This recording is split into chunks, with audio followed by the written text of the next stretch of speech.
Act 1 of Love at a Venture by Susanna Centlivre. Dramatis Personae.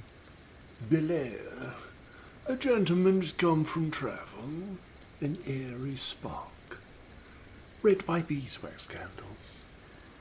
Sir William Freelove, friend to Belair, in love with Beliza, read by Greg Giordano. Sir Thomas Belair, father to Belair, read by Alan Mapstone. Sir Paul Cautious, a whimsical, desponding old fellow, read by Laurie Wilson. Ned Freelove, younger brother to Sir William, read by Jordan D'Amico. Would-be, a silly projecting coxcomb, read by Todd.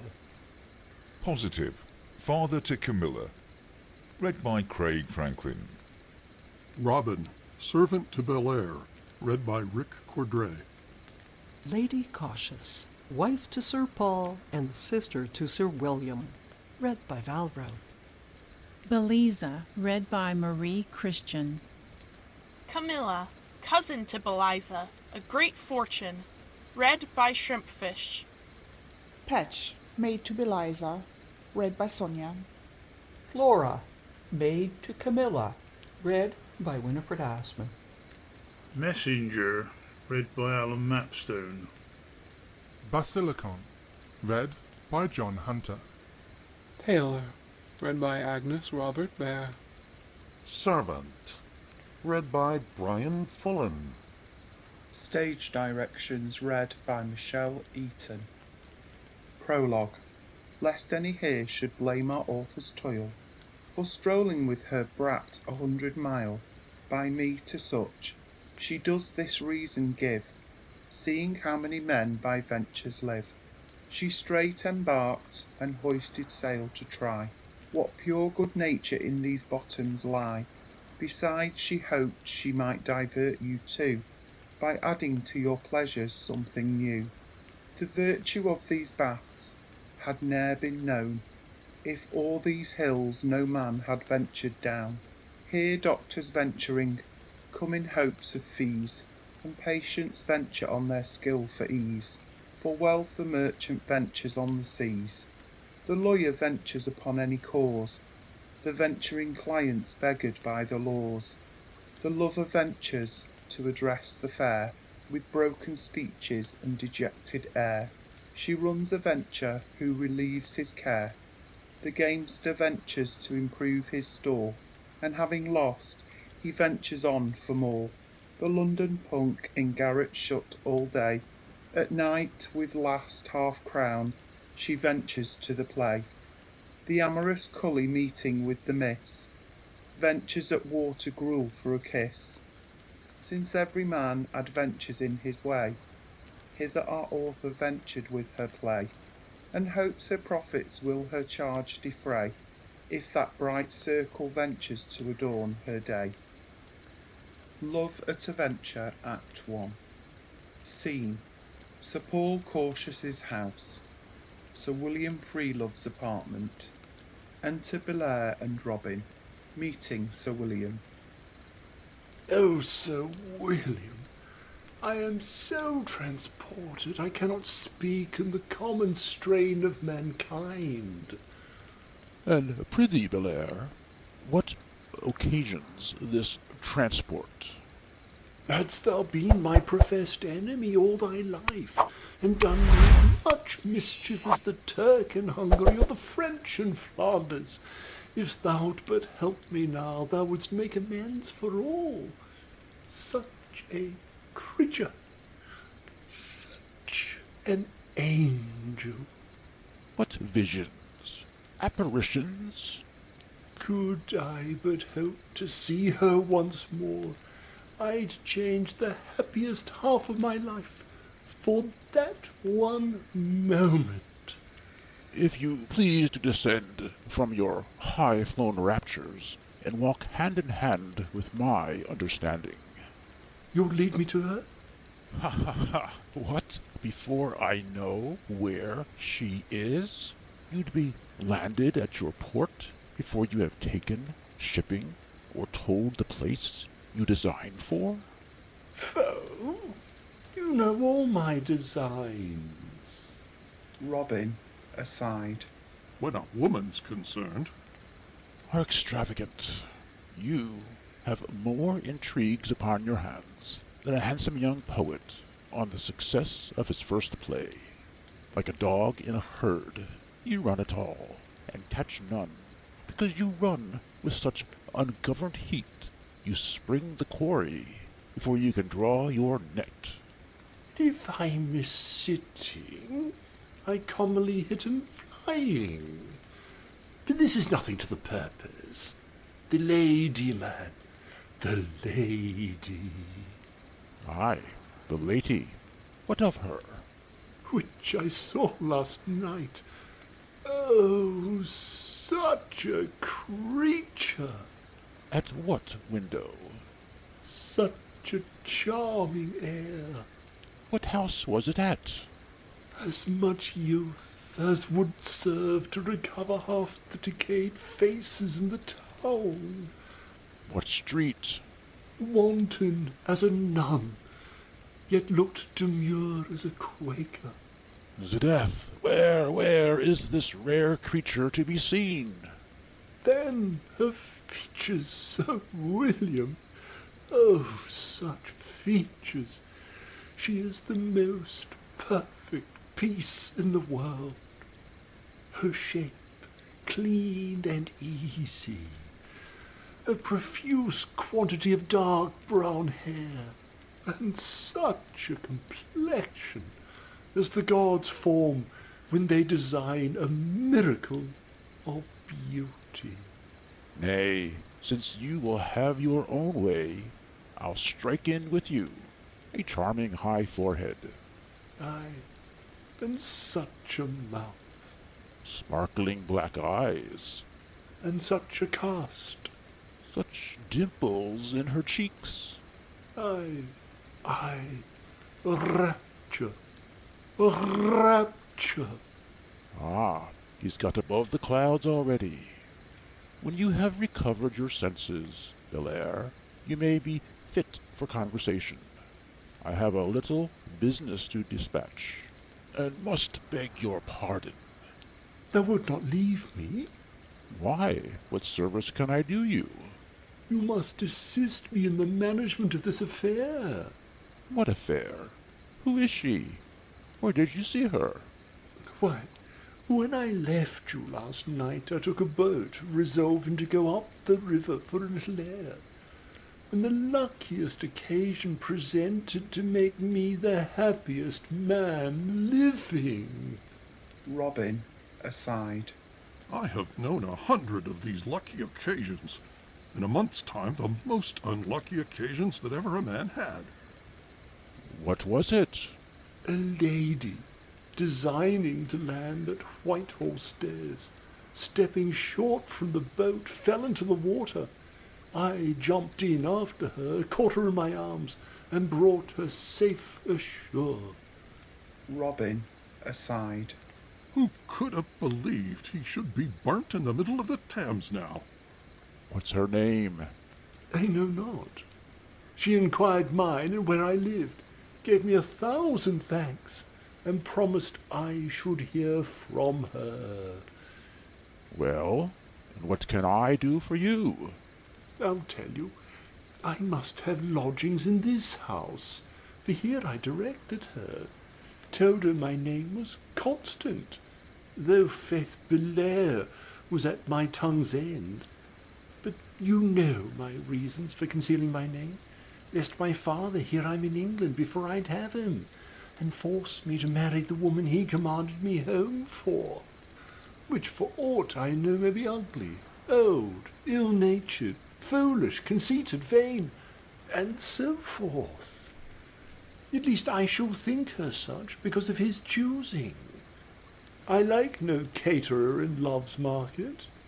You shall have these lodgings to oblige you, good Mr. Constant. But what have you done with the other lady you told me of yesterday? You was then dying for her. Faith, I like her still. T'other is a perfect Venus. Pray, sir, what is your name to her? I shall certainly forget all these names. Colonel Revel, you sot. Just come from where, sir? From Portugal. Blockhead? Then are you an officer, too, in the other place with your new amour? Pray, sir, do me the favor to tell me your name to this incognita once more. Constant, coxcomb. And what are you, sir, pray? What are you? An Oxfordshire gentleman. Remember that, sirrah? Come up to town about a lawsuit. Yes, sir. Colonel Revel just come from Portugal.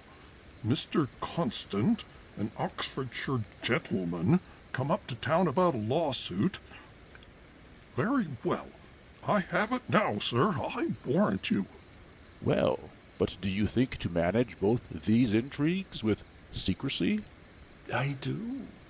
And in order to it, I'll keep my own lodgings that don't tell the other, and these for my incognita, and I'll engage to play my part with both.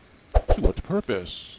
Why, since my old dad will have me marry, I would willingly choose for myself. Now, you must know I designed to take my swing of love and liberty. If in the chase I chance to meet one that can fix me, her I'll marry. Till when I'll, like the bee, kiss every plant and gather sweetness from every flower. Youth is the harvest of our lives, Sir William. Well, in my conscience, travel has given thee a large assurance. Enter a servant. Here is Mr. Woodby to wait on you. Who's he? The projecting coxcomb I told you of yesterday. What? He that mimics thee in his clothes? The same. Now, for hard words and soft sense, bring him up. Exit servant. I'll not stay. I expect a message from my t'other mistress at my lodgings. I'll send thee a nightgown and a suit of clothes hither, and Robin shall wait to call me, if my fair unknown sends. Oh, the pleasure of intrigue! It finds employment for every sense, sharpens the wit, and gives a life to all our faculties. When paled with one, another still supplies. Thus different women give us different joys. Beauty in one, and t'other wit we find. In this a shape, in that a spacious mind. But change, dear change, thou life of humankind. Exit. Enter Woodby.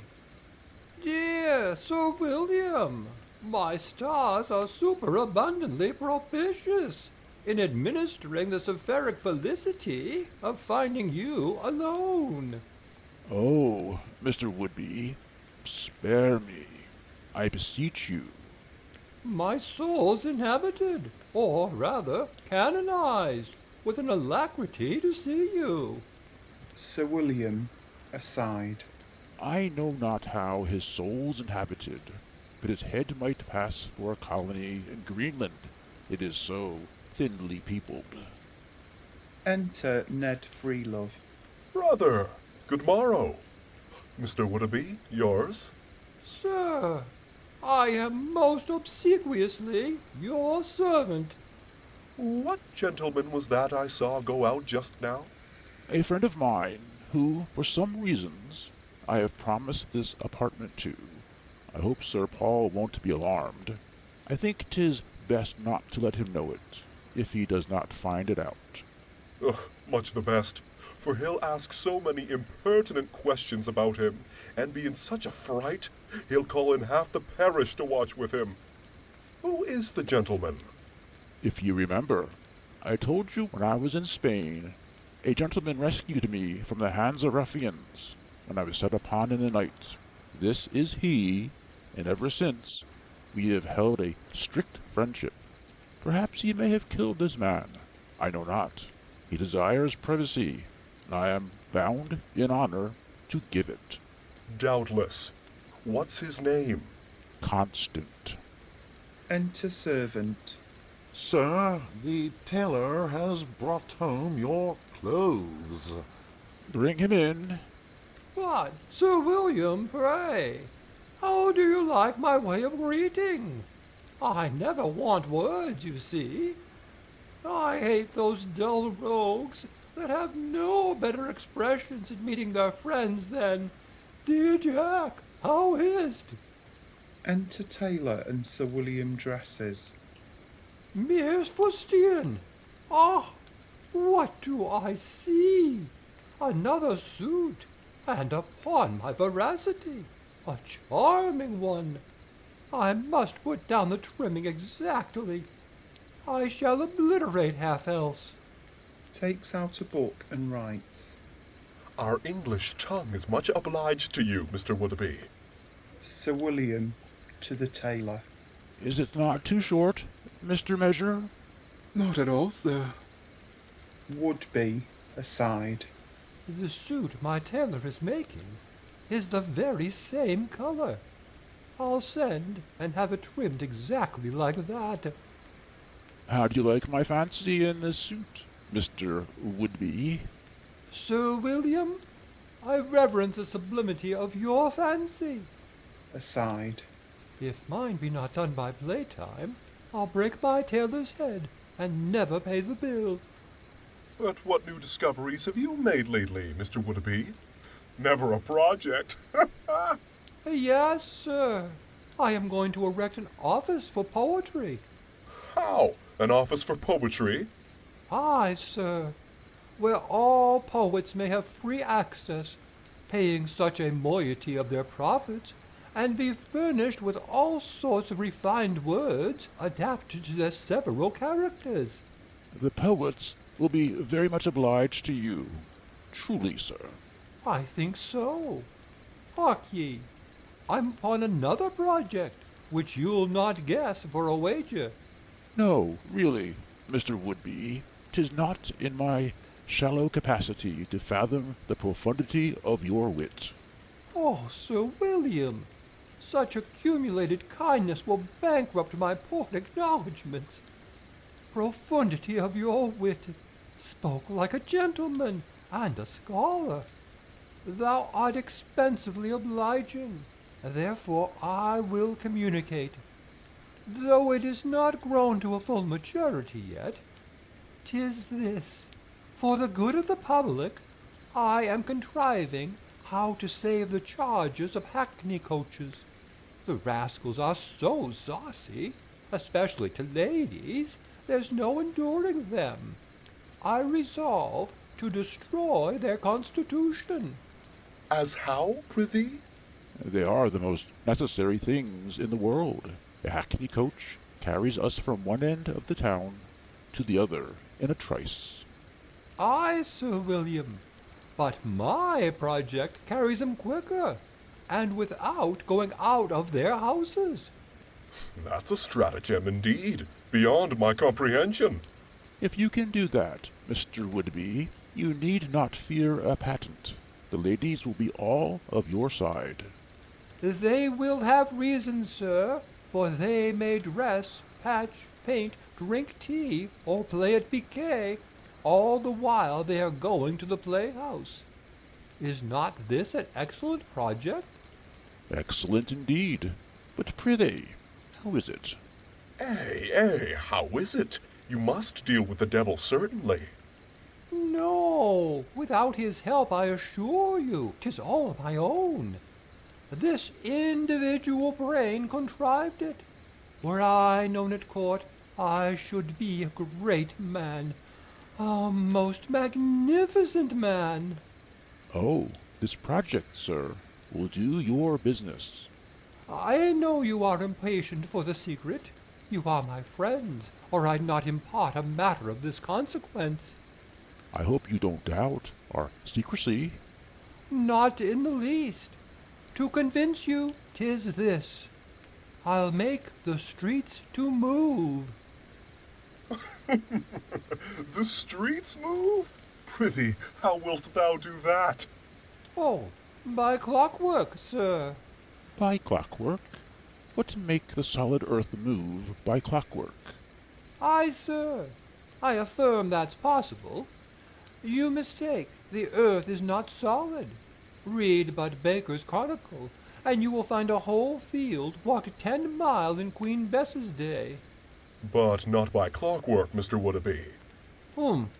Ah, I can't be positive of that, but if it can walk at all, why can't it be made walk by clockwork? But in a month's time I shall be able to answer that, and all other objections.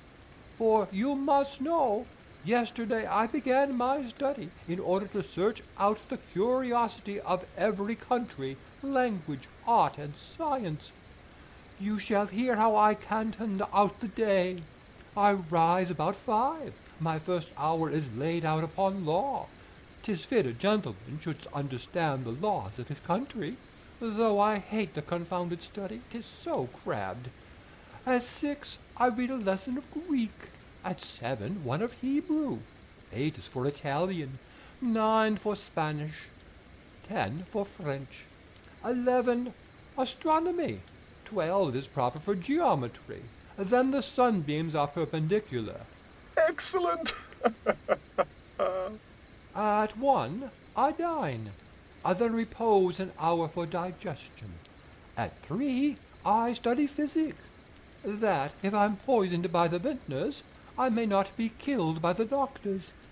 At 4 logic. At 5 philosophy. At 6 husbandry, that when my father dies, my steward and tenants may entreat me. A politic thought. Hawking, hunting, fishing, fowling at 7, architecture at 8, for to understand the art of building is of mighty consequence towards raising a man's fortune, you know. 9 for poetry, in honor of the 9 muses, because I love the ladies' company towards bedtime. Thus, in a month, I hope to become a master of all these things. How like you my rules, gentlemen, huh? Oh, wonderfully. Well, poetry is one of the noblest parts of the mathematics, but we have such factions now on foot that music has put poetry quite out of tune. Aside. But that suit, I must to my tailor immediately. But, Mr. Woodaby, the towns say you are much in Belize's favor. You won't rival my brother, will you? Not I, upon my soul. But does the town really say so? Why should I tell you so else? Nay, the elegance of my fabric has titillated the imagination of many a fine lady, I assure you. Ha! The fool believes you. Where do you dine, Sir William? With my sister, Cautious. Would be, aside. If Eliza likes me, I'm a happy mortal. I'll make some advance, and give her to understand I'm not inexorable. I'll rendezvous you at the portal of her apartment after dinner. You're most obsequious. Exit. He took particular notice of your cloths, brother. I'll venture a guinea the next time he appears. He's equipped to a hair, if either money or credit be in his power. I believe that, but I'll give him enough on it if he is. 'Tis the most whimsical coxcomb I ever saw. Well, but how goes it between you and Belize, brother? I begin to doubt a rival there, but who, I can't find out. She has grown indifferent of late, often abroad and seldom in humor, when at home. If there be a favourite in reserve, let her take care to conceal him. For faith, I have sucked in the Spaniards' jealousy with their air, and should breathe a vein without scruple. Well, if ever I be in love, of all passions which agitate the mind of man, grant I may never be infected with jealousy. Thou prayest against the only thing that gives love a relish. Love like to luscious meat will surfeit breed, and hurt the stomach which they're sent to feed. Without a grain of jealousy applied, your appetite, your health, and life's destroyed. Exit. The scene changes to Belair's lodgings. Enter Belair meeting Mrs. Patch. I foresee this day, Mrs. Patch, will be a lucky day. The sight of thee Will not please you. I dare be positive my lady can't see you today, being obliged to go abroad. Belair, aside. Oh, propitious disengagement! Now, if my incognita does but send, I'll wait for her return. Let it be never so late. Not today, sweet sir. Your love runs on wheels. Pray, more softly, sir. Belair, aside. This girl's very pretty. I never minded her so much before. Harkye, child, I will come. If I miss thy lady, thou shalt keep me company. You are merry, sir. I must be so, when I am near anything belonging to Belitza. Methinks I entertain her whilst thou art near me. I can't tell how you mean it, sir, but I assure you, as fine gentlemen as yourself have paid their devotions to me before now. Why not? He must be insensible that so much beauty cannot warm. Kisses her. Enter Robin. Robin, aside. Why, the devil's in my master! Egad, I shall starve with him in love's kitchen, for he engrosses all sorts of flesh, I find. Not so close, I beseech you, sir. Pushing him away. I protest, my heart feels 1,000 emotions for thee. Pray stop your emotions, sir, and don't load me with your heart, for I have so many already, I don't know where to put them without choking one another. Robin, aside. She need never fear that. He'll not stay so long. I protest, it is a pleasure to look on thee. He does not love to be idle, I'll say that for him. But I bring him employment and must disturb him. Sir! I am not surprised at that, for I take pleasure to look on myself, and generally do it 1,000 times a day. Sir? Sir? Sir! Belair, aside to Robin. How has she sent? The maid stays for you, sir. Oh, transport! Run! Fly! Let everything be ready for my change of dress. I'll be there in an instant. I wish this girl were gone. So, the tide's turned already. Why, what a hurrying life's this I lead. Exit. Well, what more fine things, sir? Nay, I see you don't believe what I have said already. And Aside. Bishbox. How shall I get rid of her? You are out of humour, sir. I hope I... No, child. I... Aside. What the devil shall I say? This is the most unlucky accident. What is it, sir? Belair, aside. A good hint. Why, my man tells me there is a friend of mine wounded in a duel, and desires me to bring a surgeon immediately. So, dear little rogue, excuse me, this kiss to thy lady, and tell her Revel lives not in her absence. Aside. If this don't do, I shall go distracted. That's certain. Nay, I have done my message, so your servant. Exit. So, now for my dear unknown. Let me see, what am I? A country gentleman. I must restrain my humour. A little gravity will be necessary to adorn that character. Besides, the invention's new, gives the intrigue the greater gusto. To gain my point, I'll every art improve. All policies allowed in war and love. Exit. Love at a Venture, Act 2. Beliza's Lodgings. Beliza and Camilla. And you are really in love with this stranger cousin? I fear so, Beliza. To what purpose? To no purpose at all, without thy help. You are assured of me. But prithee, in what can I help thee? You neither know who he is, nor what he is. He may, for aught you know, be a wretch unworthy of your esteem. Impossible. I tell thee, he's a country gentleman, which the term brought up to town on business. Then how are you sure he is not married in the country? Start no objections, I beseech you. I am sure he is not married. He did not look as if he was. Well, suppose he is what you'd have him be. You know your father has disposed of you, and I'm afraid won't be prevailed upon to alter his mind. Aye, there's the only bar to all my wishes.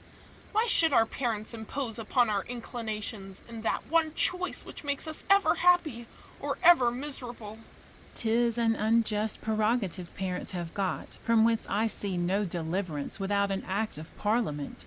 If thou art my friend, Beliza, I may chance to cross my father's design without the help of the Senate. I confess I am a well-wisher to disobedience in love affairs. There's my hand. Instruct me how I may be serviceable. Thus, I have sent Flora to give him an invitation hither. Hither? To my lodgings? Aside. 'Tis well I sent Colonel Revel word I should not be at home. Yes, I hope you'll forgive the liberty I've taken. I was not willing he should know mine till I had your approbation of him. But how if my lover, Sir William, should happen to come, who is grown a perfect Spaniard since his travels, and has of late been apprehensive of a rival, though from what cause I know not? The country gentleman would be in danger, I assure you. To prevent his being seen, I have ordered him to be brought in the back way. He is yet a stranger to everything that concerns me. He neither knows my name nor family, nor shall he, if you approve him not. Therefore, after I have thanked him for the service he did me, I'll give him to understand I have a relation whose judgment I rely on, and from her mouth he must receive his hopes. Then I'll call you in and retire. You have a very good opinion of me, cousin. I have so. Enter Flora. He waits your pleasure, madame. Bring him in. Cousin, you'll be at hand. In the next room. Exit Beliza. Enter Belair, gravely dressed.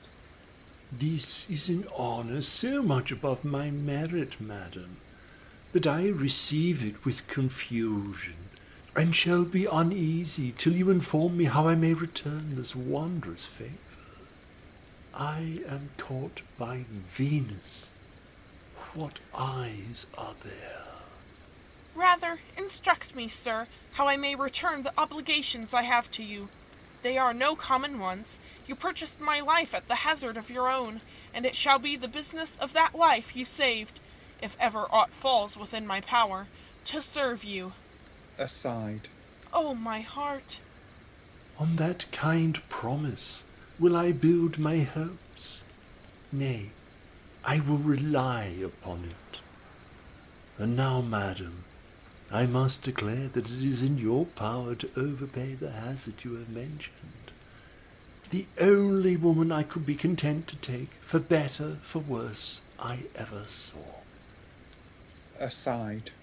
Gad, I'm on the very precipice of matrimony if she consents.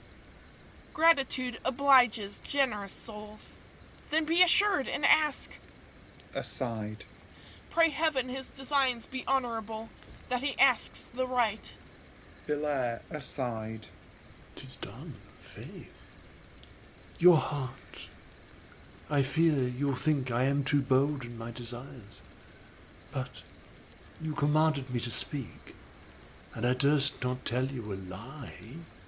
Yourself would have discovered it, for your beauteous image is drawn so lively in my breast, that you are mistress of every thought and every wish about it. Camilla, aside. My soul tells him, through my eyes, I fear, that his request is granted. I confess you have surprised me, sir, and I know not well what to answer you.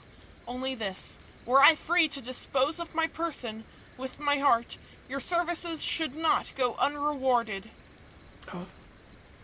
What say you, madam? Your words shake me like an ague fit. You are not, forbid it heaven, married? Not married. Nor vowed against it? Neither. But I've a father to whom my duty must submit. Without his leave I measure not a foot of his estate, though I'm his only child. Let him keep it then, if love had any power o'er your soul. Or had I charms to wound like you, this would be no obstacle. You have too many, and I find my heart but too inclining, were it possible. But my duty... Belair, aside. Oh, ecstasy! I shan't contain myself. It shall be possible. Give me to understand your father, madam, that I may apply myself to him. If avarice affects him, and wealth be his only aim, I am an heir to an estate, perhaps as large as he can wish. But how are you sure your father will consent? And why would you hazard his displeasure for a stranger, sir? The estate's entailed, he cannot hurt me there, and here I must be happy or not at all. May I not know your family? Yet you must not. Why should you deny me? Is it not in my power to know? Can I not inquire when I go out whose house this is? Without any benefit by it, for these are a friend's lodging, whose judgment I esteem. You shall consult her. If she approves it, perhaps you may know mine before night. Who's there? Enter Flora. Desire Beliza to walk in. Belair, aside. How? Did she not name Beliza? I hope it is not that Beliza I know. If it should, I am in a fine condition. Enter Beliza and Patch. Aside. By ill luck, the very she. What the devil shall I do? Cousin, this is the gentleman I'm so much obliged to. Mr. Constant, this is a relation of mine. What do I see? Colonel Revel here? Aye, 'tis even he. Belair, aside. There is no excuse to be made now. Thou never failing power of impudence assist me. I must honour everything that's related to you, madam. Salutes her. How grave he is in this disguise. Piques me, methinks, though I had no design upon him. How sober he looks. This is the friend I refer you to, Mr. Constant. Constant? Yes, he is constant, with a witness. What she promises, I'll confirm. Exit. In an hopeful way, faith. Aside. Gad, I am so confounded I know not how to look. But I am resolved to carry it off and persuade her I am not the man. Madam, I am obliged to my stars. However, though they conceal the family and name of her I adore, they give me an opportunity of knowing her second self, you being made so by the strictest bonds of friendship. Aside. This is the hardest task I ever went through, by Jupiter. I don't wonder that you know me, but I am surprised at your impudence. This is the first time I was ever accused of that by a fair lady. Wherein have I incurred your displeasure? Pray, sir, do you act this part upon a wager, or do you think I have lost my senses? Very pretty, truly. A wager? Part and senses? What do you mean, madam? Aside. Oh, mischievous encounter. Colonel Revel can inform Mr. Constant of my meaning. Colonel Revel? Who's he? Aside. talks of the name. So he don't know himself. You don't know such a man as Colonel Revel? Not I, upon my word, madam. Well, such an assurance I never saw. And do you think this will pass upon me? Belair aside. I hope so. I protest, madam, I can't guess what you aim at. Were I in your place, madam, I'd have him tossed in a blanket. Belair aside. Well said, Mrs. Patch. Gad, were I well out of their hands. Look ye, sir, your declaration for my cousin concerns me not. For from the first to me you appeared as indifferent as now. But if you think to impose upon my understanding, you'll draw my utmost malice on your head. And I need no more. Aside. For the malice of a woman exceeds the devil's. Your raillery is very pleasant, madam, but very different from what I expected. For I confess I am a stranger to your meaning. Oh, you shift your shape so often, you may easily forget. An excellent contrivance, to take as many names as you'd make mistresses. Consult your pocket-book, sir, and you'll find your name was Revel 2 hours ago. This is a new way of treating strangers, madam. Do you call this telling me the secrets of the unknown fair? Aside. This will make the prettiest novel in the world. The secrets of the unknown fair. Yes, she shall know your secrets, I promise you, and who you are. Believe me, your affairs are done with her.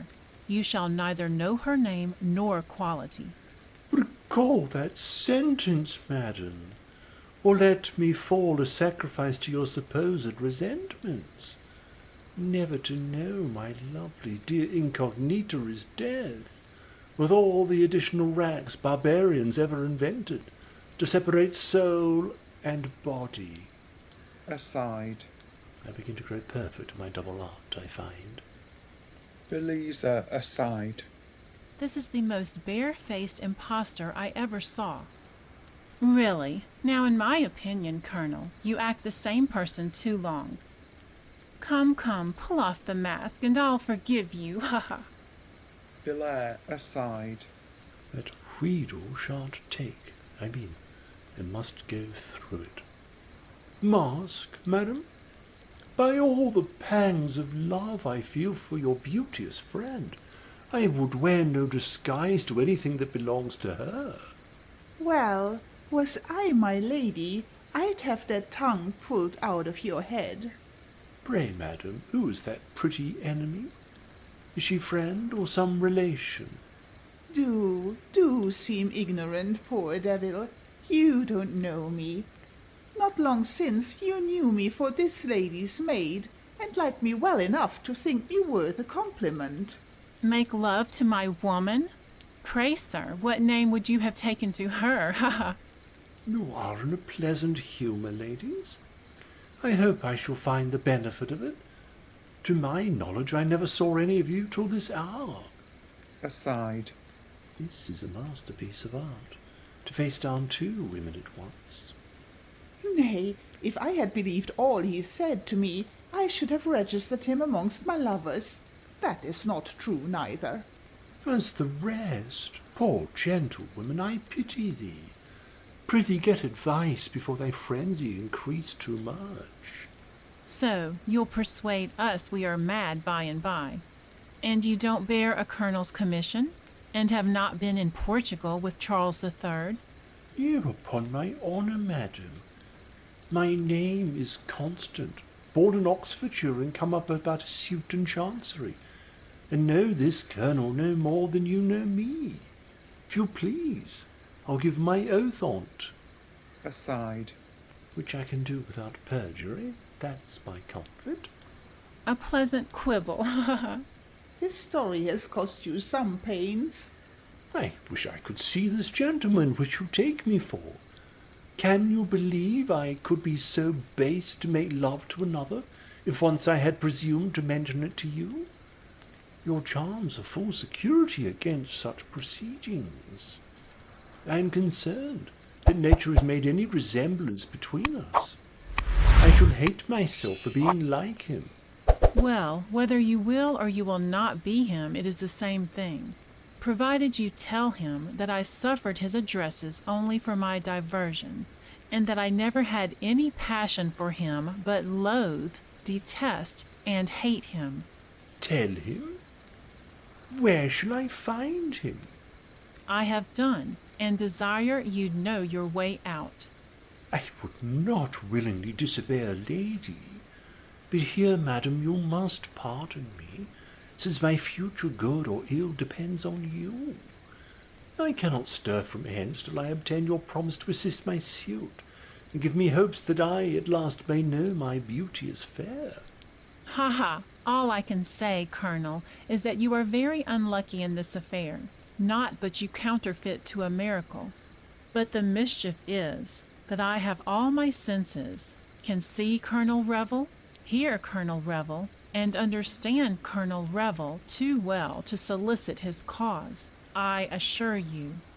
There's your answer, sir, and if you please to follow me, I'll show you a way out better known to you than that you came in by.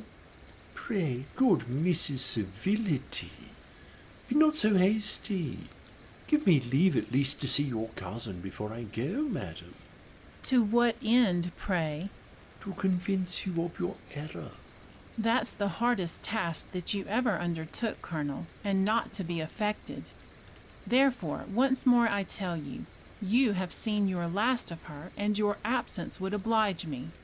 'Tis very hard, madam, that because nature has made me resemble another person, who may, for aught I know, be a man of honour too, though unhappily under your displeasure, I should have the ill fortune to suffer for nature's fault. That would indeed be unjust, but I shall not be prevailed upon to believe nature in the fault here. Therefore, pray retire. The scene is long enough. 'Tis time to change it.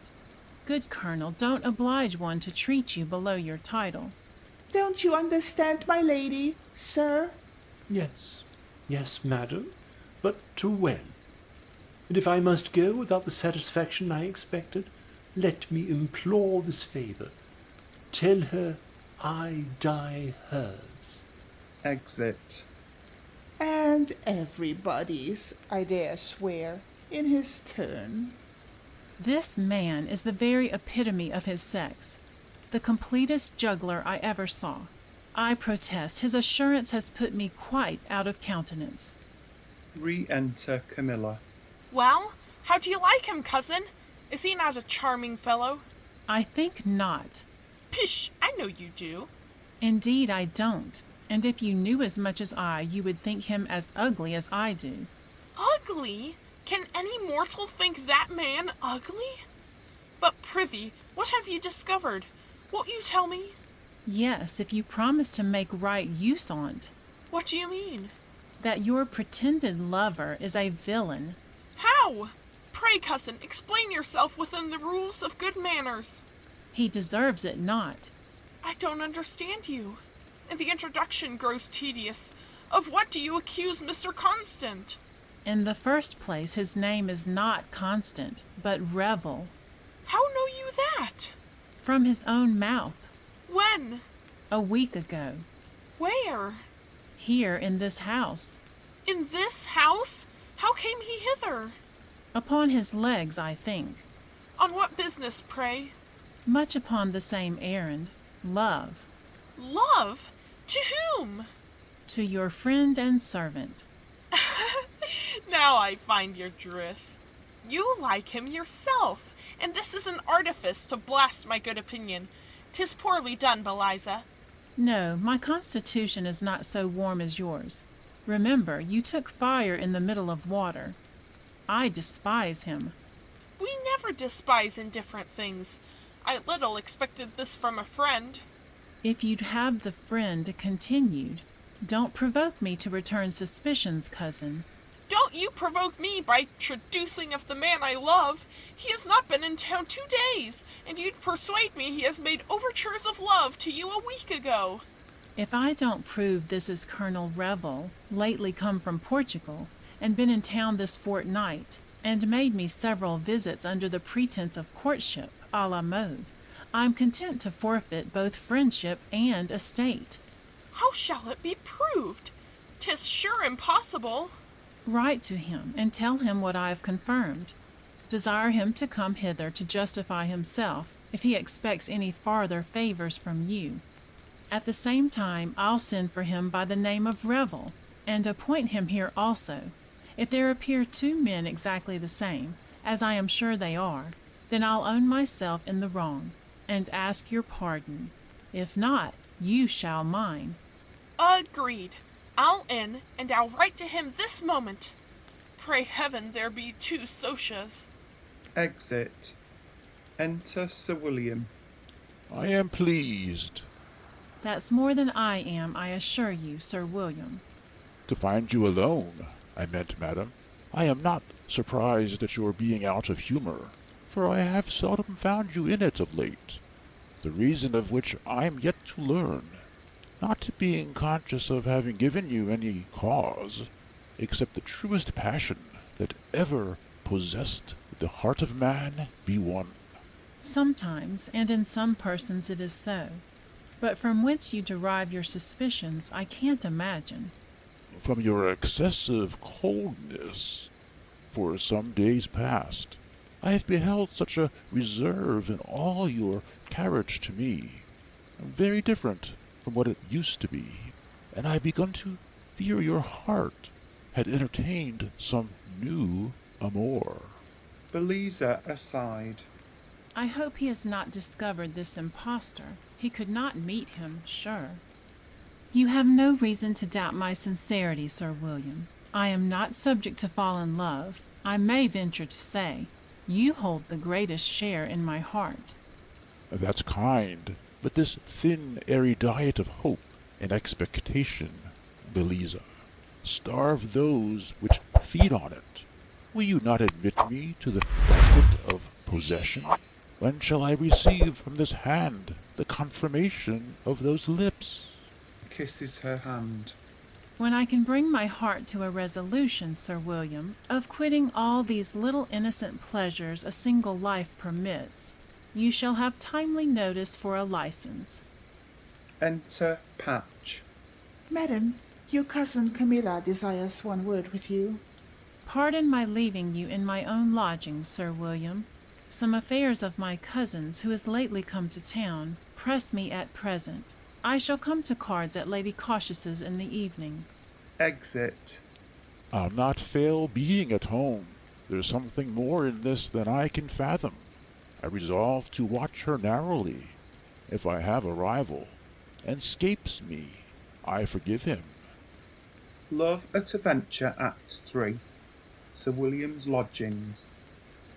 Sir William meeting Lady Cautious. Tears, sister, what's the matter? What should be the matter but my husband?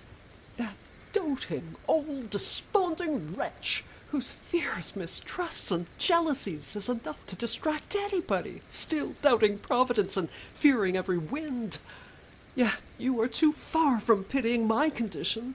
You add to my misfortunes by making my confinement stricter, under the pretense of the honor of our family. I hope I'm of age to know how far that concerns me.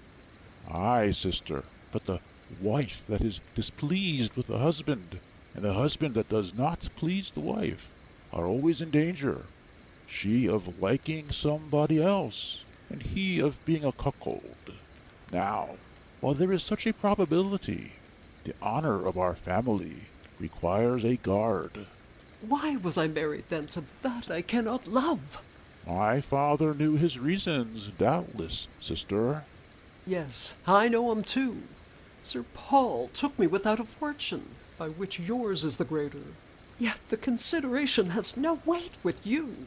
It pleases you to see your sister condemned to the idle fancies and whimsical mistrusts of this impertinent dotard. He is so apprehensive of death that he allows a surgeon 100 a year perpetually to attend him, and would not set a step without him for 1,000. Nay, he lays in the same chamber. Just now he fancied himself called 3 times, which he takes for an omen of his death. Pray heaven it prove so, and has sent for 20 people to watch by him. Ridiculous folly, but you must bear with it, sister. He is old. Lady Cautious aside. Oh, that's the worst argument under the sun for a young woman to bear with. Pray, brother, what gentleman is that which you have obliged with these lodgings? Sir William aside. Ah, has she seen him? Why do you ask? Is it a crime to ask who's in my own house? Yes, if they are not in your own apartment. 'Tis not modesty in your sex to inquire after ours. Now I foresee my error too late, in letting him have these lodgings. How came you to know there was a man here? Lady Cautious aside. I must not say I have seen him. My woman brought me word there was a stranger dressing himself when I sent her this morning to ask if you would not drink some chocolate with me. Then you did not see him yourself? No. I'm glad to hear that, for he is libertine enough to engage her.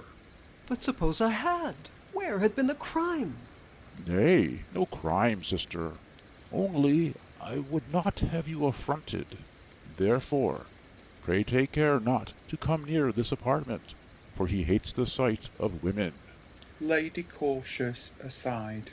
That's false to my knowledge, for he said the softest things to me that love could form. Say you so, brother, an unpolished brute. I hope he is not to continue long here. Only for 2 or 3 days. Lady Cautious aside. Oh, my heart, so short a stay. Ho! Here he comes. Retire, sister. Lady Cautious aside. I must see him again, though you prevent me now. If I don't break through this constraint, saying, woman wants contrivance. Exit. Enter Belair and Robin. Why then, this proved a confounded mistake, sir. But were it possible you could not know the house again? How could I, when I was conveyed the back way into an apartment, when I never was before, and the cunningest man alive might have been deceived as well as I. But the gift of impudence is a wonderful gift, huh? Sir William, I did not see thee. I believe not. Love and variety clouds thy sight. But what is the disappointment you speak of? I am an unlucky dog, that's all. I fell into the company of both my mistresses at once. This 'tis to have more intrigues than one can imagine. And how did you behave yourself? Faith, en cavalierement, I stuck close to the name of Constance and my incognita, for I like her best. Robin aside. Till he sees somebody he likes better. And swore I never saw t'other in my life, nor never heard the name of Revel, but was as downright a country gentleman, and made love as gravely as ever a squire of 'em all. And did the imposition pass? Not without scruple, but I'll undertake to make myself 2 distinct persons as clear as the sun at noonday, if thou'lt assist me. How? For the frolic's sake, I care not if I do. Then, as I have occasion, you shall receive instructions. I want a messenger in my interest. That I can procure you, but to what purpose? You shall know in time. I shall want thy personal appearance too. You shall want nothing in my power. But prithee, do you like either of 'em well enough to marry? In my conscience, I think I could be content with the noose, if my incognita's family be answerable to her beauty. Robin aside. Nay, if he grows honourably in love, I may hope for some rest at last. Why will ye not quit the other, then? T'other is related and a friend. If I deceive her not, she'll maliciously spoil my intrigue. Besides, 'tis a pretty amusement, and the design so novel, that I must pursue it for the pleasure of invention, and I think it possible to perform. We have seen two people so very alike that when absent they could not be distinguished from one another. But if the faces wore resemblance, the voice or shape discovered it. But a good assurance solves all that. Why, sir, if the worst comes to the worst, that they will both have you, why, Ian, marry them both. Keep one for yourself and the other to entertain your friends. Or if you please, sir, to do you a service, I don't care if I take one of them off your hands. Then you'd venture to rely upon your master's choice. Aye, sir, sooner than e'er a man in England. My master has tasted so many of those dishes that I dare trust to his palate. You are a witty rascal, huh? Who have we here? Thy mimic? Enter would-be, dressed like Sir William and Ned Freelove. Would-be aside to Ned. Well, I have surprised some ladies, strangely, that stopped at their coach, and called out, "Sir William, Sir William!" And when I turned back, and they discovered their mistake, they blushed intolerably. Nay, your dress is exactly the same with his. The mistake was very easy. Mr. Woodby, your servant. Surprising. Another suit. What a consternation you have put him in. What's the matter with you, sir? This minute you looked as gay and pleasant as the month of June.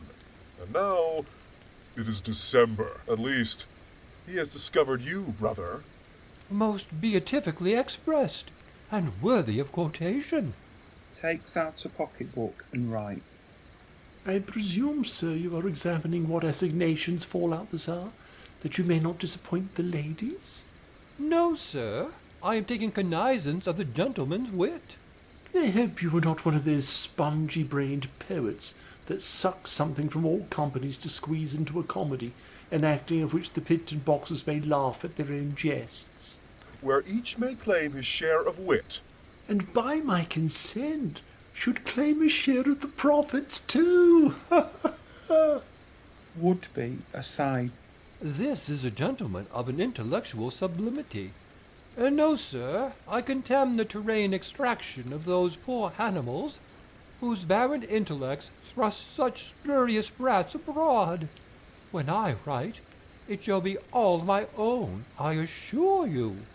Oh, Mr. Woodby can never want assistance of that kind. Would-be aside. What shall I do with these clothes? I would not give a farthing for them now he has left them off. That's 10 times the prettier suit, in my opinion. Well, he is the most genteel fellow in Europe. Enter Robin. Sir, the incognita's maid, sir, has brought you this letter, and stays for an answer. Gives him a letter. Ha! Reads. My cousin has a strange opinion of you, and nothing but your personal appearance immediately can prevent my giving credit to her story. Make haste if you expect any further favours from your incognita. Any further favours? Yes, I do expect further favours, or I would never take half the pains. Let me see. Would-be aside. Ah, I wished I could sell this coat. I shall never endure the sight of it, that's certain. Harkye, sirrah, do tell the maid I'll not fail the summons, and do you hear, follow her at a distance till you see her housed. If she goes to Belitz's, do you ask to speak with Belitz's cousin, and tell her you left me in the street talking to somebody, but that she might not think me long I sent you before. Be sure you make no blunders, sirrah. I warrant you, sir, lying has become my vocation. But, sir, what name, sir? Constant, you forgetful blockhead. Ah, I have it. The country gentleman, sir. Belair, aside to Robin. Aye, away. Exit Robin. What? Another billet-doux? 'Tis from my unknown. Now for thy assistance. Would-be aside. What contrivance shall I have for such a dress? My rogue of a tailor will not trust, that's certain. Let me think. That won't do. No, nor that. Oh, I have it. Takes out his book and writes. This messenger must be had immediately, Sir William. I'll procure you one instantly. Then I am master of my art. Sir William, I recommend that to your perusal... Gives him the tablets. Aside. If this project takes not, I'm undone. What's this? Reads. We whose names are here subscribed do promise to make our personal appearance in the side box, the third day of a new play, either tragedy, comedy, farce, or opera, that shall be written by Timothy Woodby, Esquire, and played at one of the houses or both, as the players can agree about that, on forfeit of a guinea, which we have deposited in the hands of the author. A pretty contrivance for another suit. This is new indeed. Oh. I love to encourage ingenuity. He has flung away many a guinea after me. Now I'll give him one. Pray enter me down, Mr. Woodby. Let me entreat your own hand for the encouragement of others. Sir William writes. I'll not be out at a frolic. There's mine, too. There, brother. Enter your name, too. Gives Ned a guinea. With all my heart. There is Belleville, Lowville, and Freewit. You may depend on Mr. Woodby. I'll wait on them incontinently. But when is this play to be writ, sir? That I must consider on, sir. Too many things at once destroy the thought and dull the fancy. But suppose it should not live till the third day. The town is very capricious. I know it, sir. For that reason I took this method. When their gold is at stake, they'll bring in their bodies to save their bail. Egad, I shan't have money enough. Let me see. I'll sell these clothes to make it up. Gentlemen, I'm your most obliged. Exit. He is upon the wing with his subscription. I'll follow and see if he goes to their lodgings. Exit. Now, for thy business, Belair, where shall I find you half an hour hence? Here, for I must now dress me. Very well. Exit. So thus far I'm right. Now for half an hour's respite from the fatigue of business. Gad, I wish the pretty creature I saw in the morning would fall in my way. Who the deuce is she, I wonder? No matter who, she's handsome. And that's knowledge enough to recommend her. Ha! Here she comes, by Jove. Enter Lady Cautious. Here he is. Oh, a charming, handsome fellow. What excuse shall I make? Ha! I thought Sir William had been here. Sir, I beg your pardon. He's just gone out, madam. He's a happy man to have so much beauty in quest of him. Beauty's an epithet your sex never failed to make use of to raise our vanity when present. But the object once removed, you soon recall your praises. Sometimes, madam, good manners produce adulation. But here flattery dares not show her face. Your charms are so conspicuous. They need no art to inform your knowledge, nor I no cunning to enslave myself. I am chained already. Your eyes at first sight reduced me, and the short moments which we passed this day together made such an impression on my heart that I have thought of nothing since but how to see you again. Lady Cautious aside. Oh, how his words run through my soul! Alas, sir, to what purpose should you see me? I am married. Belair aside. Good. Wretchedly married. Belair aside. better and better.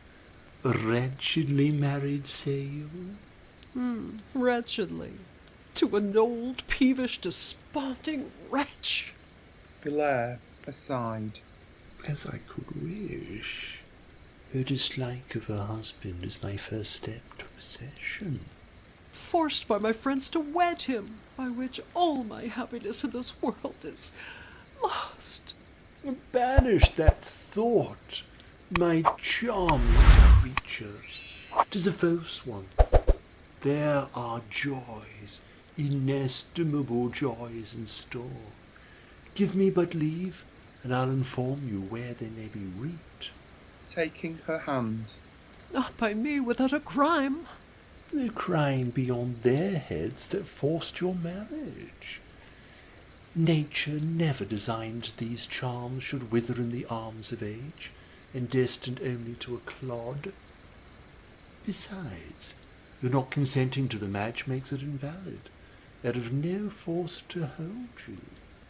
Take pity then both of yourself and me. I languish, sigh, despair, nay, even die for you. Help me, heaven! I have no power to speak. Oh, do not struggle so, nor dash my rising hopes. Leave me not, except you wish my death, which I resolve the moment you depart.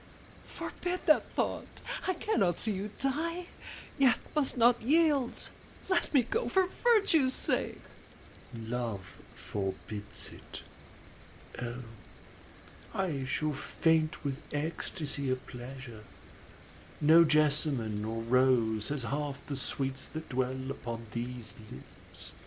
'Tis essence from the throne of Jove, this neck, this breast. Oh, every part about thee is celestial. Lodestone-like, thy breath attracts and draws my lips to thine. Kissing her. Oh, the difference between his kisses and my husband's. What shall I do? Do? Consent to bless the man that loves you. But how long will he do so? That's ever the women's question. Ask not that. Can I prove false to so much beauty? Oh no! Faithful as the needle to its pole, or the turtle to its mate. Secret as a priest, loving as the vine. Give me possession once, and bind the truest of his sex forever. Pulling her. Sir Paul within. Basilicon! Oh, my husband's voice! Sir Paul within. Oh, the thieves! Thieves! Blair aside. The curse of all ill luck, just in the critical moment when she was yielding. Death! What shall I do, madam? Can you put me nowhere? Impossible! He'll search the house! Aside. Now the deuce take me for shrieking! Then there's no way to cut his throat. Now help me, dear invention! Lady Cautious pauses. Sir Paul within. Basilicon? Why, where's my surgeon there? I shall be murdered. Here's thieves got into my house. A lucky hint. Improve it. Improve what? Enter Sir Paul and servants. What's here? A man? A thief? A thief! Fall on! Fall on! I shall be apprehended for a rogue here. Make your myrmidons be civil, sir, or I shall whip you through the guts by Hercules. Lays his hand on his sword. Basilicon, keep near me. Basilicon! Oh, hold, Sir Paul! What do you do? Abuse a gentleman that came to save your life? What the devil does she mean now? Some turn to bring me off, if I can but hit her right. Lady Cautious aside to Blair. Tell him you saw the house beset with rogues. Tell him anything. A witty rogue. How's that? Yes, sir. I came to do you service. As how, pray sweet sir? To lie with my wife, ha? No, sir. Coming by your house, I saw 4 men and heard them say, "That's the door. Dog him to some convenient place, and then secure him." Secure me for what, sir? I owe nobody nothing. I have no employment in the States, sir. Your riches is much talked on, sir, and people imagine you have got that which we call the philosopher's stone. I believe they're designed to rob and murder you. I heard 'em mutter something of ripping you up and dissecting you. Oh, bloody villains. Lady Cautious aside. Excellent fellow. They talked as if you swallowed the stone every morning and kept it in your body for greater security all day. Monstrous. I find their design is to search for that stone, which they get it will make them as rich as aldermen ever after. Barbarous. Sir, if you'll believe me, I don't know what they mean by the philosopher's stone, as I hope for long life. I have no stone worth a groat, except the stone of this ring. Nay, I know nothing of that, sir. I thought myself bound in honour, though unknown to you, to give you notice of your danger. Sir, I heartily thank you. My coachman indeed told me there was 4 men behind my coach last night, which made me not go abroad today. These must be the rogues. Lady Cautious aside. It passes as I would have it. Oh, but I wish he had been at the bottom of the sea when he interrupted us. For that charming fellow has got my heart, I find that. Blair aside. Pox take him for his unseasonable intrusion. I thought I heard you shriek out, wife. Lady Cautious aside. I wish I had been done what I did. Yes, my dear, with design to raise the house, to pursue and take the rogues this gentleman told me of, at least disperse them, that my love would be in no danger. Oh, was it that? Very well. Come. You and I will retire to my closet and return thanks for this deliverance, Basilicon. Come you along with us, sir. I thank you. Exit. I never had less religion about me in my life. Exit. If thou hadst stayed but 1/4 of an hour longer, oh no, thou shouldst have had something to have thanked me for. Enter a servant. Sir William sends to tell you that he and the gentleman you want stays for you at the coffee house, sir. I come. Exit servant. Was there ever such a promising project crossed? I must have her, and I find she must have me too.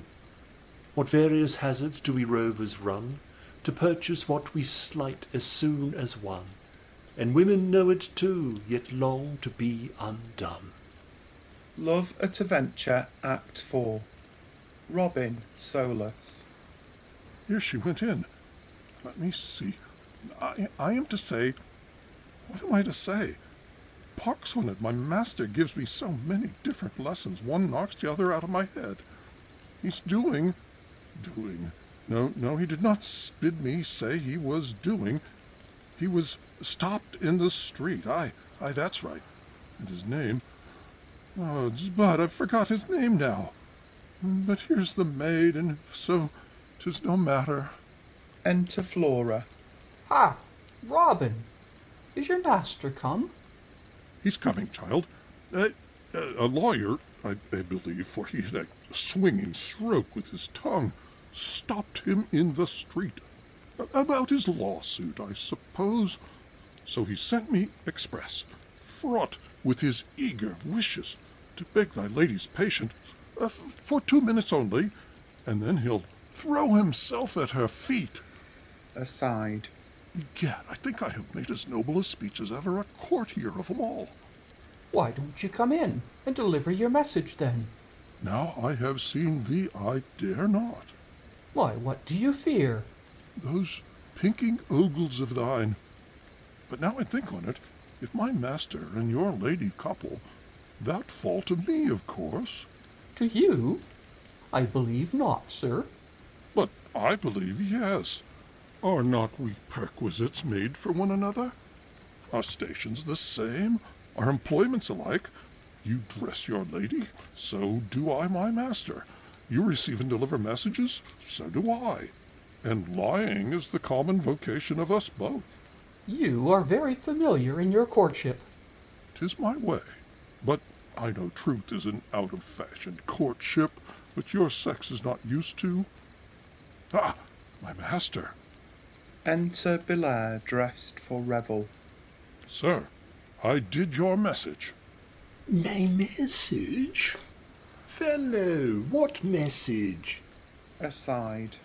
The dog will spoil all by his blunders. He does not see that I am Revel now. Do you know who you speak to? By my troth, I don't know. And yet methinks I should know, too. 'Tis very strange if he should not know his master. Why, sir, pray, are not you my master? I'll tell you, rascal. Strikes him a box on the ear. Robin aside. Gad, I'm in the wrong, but where I can't tell. His fingers are grown plaguy flippant of late. Is Belitza within, my dear? Dost know? I believe she is, sir. I'll let her know you'd speak with her, if you'll please to signify what name you'll wear at present. Name? Why, my own name, child. Revel. What name should I wear? Oh, pleasant. Oh. Robin aside. There was my mistake now. Here she comes, sir. Enter Belisa. So darts the sun through all the thick-wrought clouds to cheer the labouring swain. Catching her in his arms. Hold, sir. Who are you, pray? The colonel or the country gentleman? The grave, furious, formal lover, or the gay, rakish soldier? Let me know, I beseech you, that I may square my conversation to yours. Why these interrogatories? Madam, do you walk in your sleep? Now I fancy you are in a dream.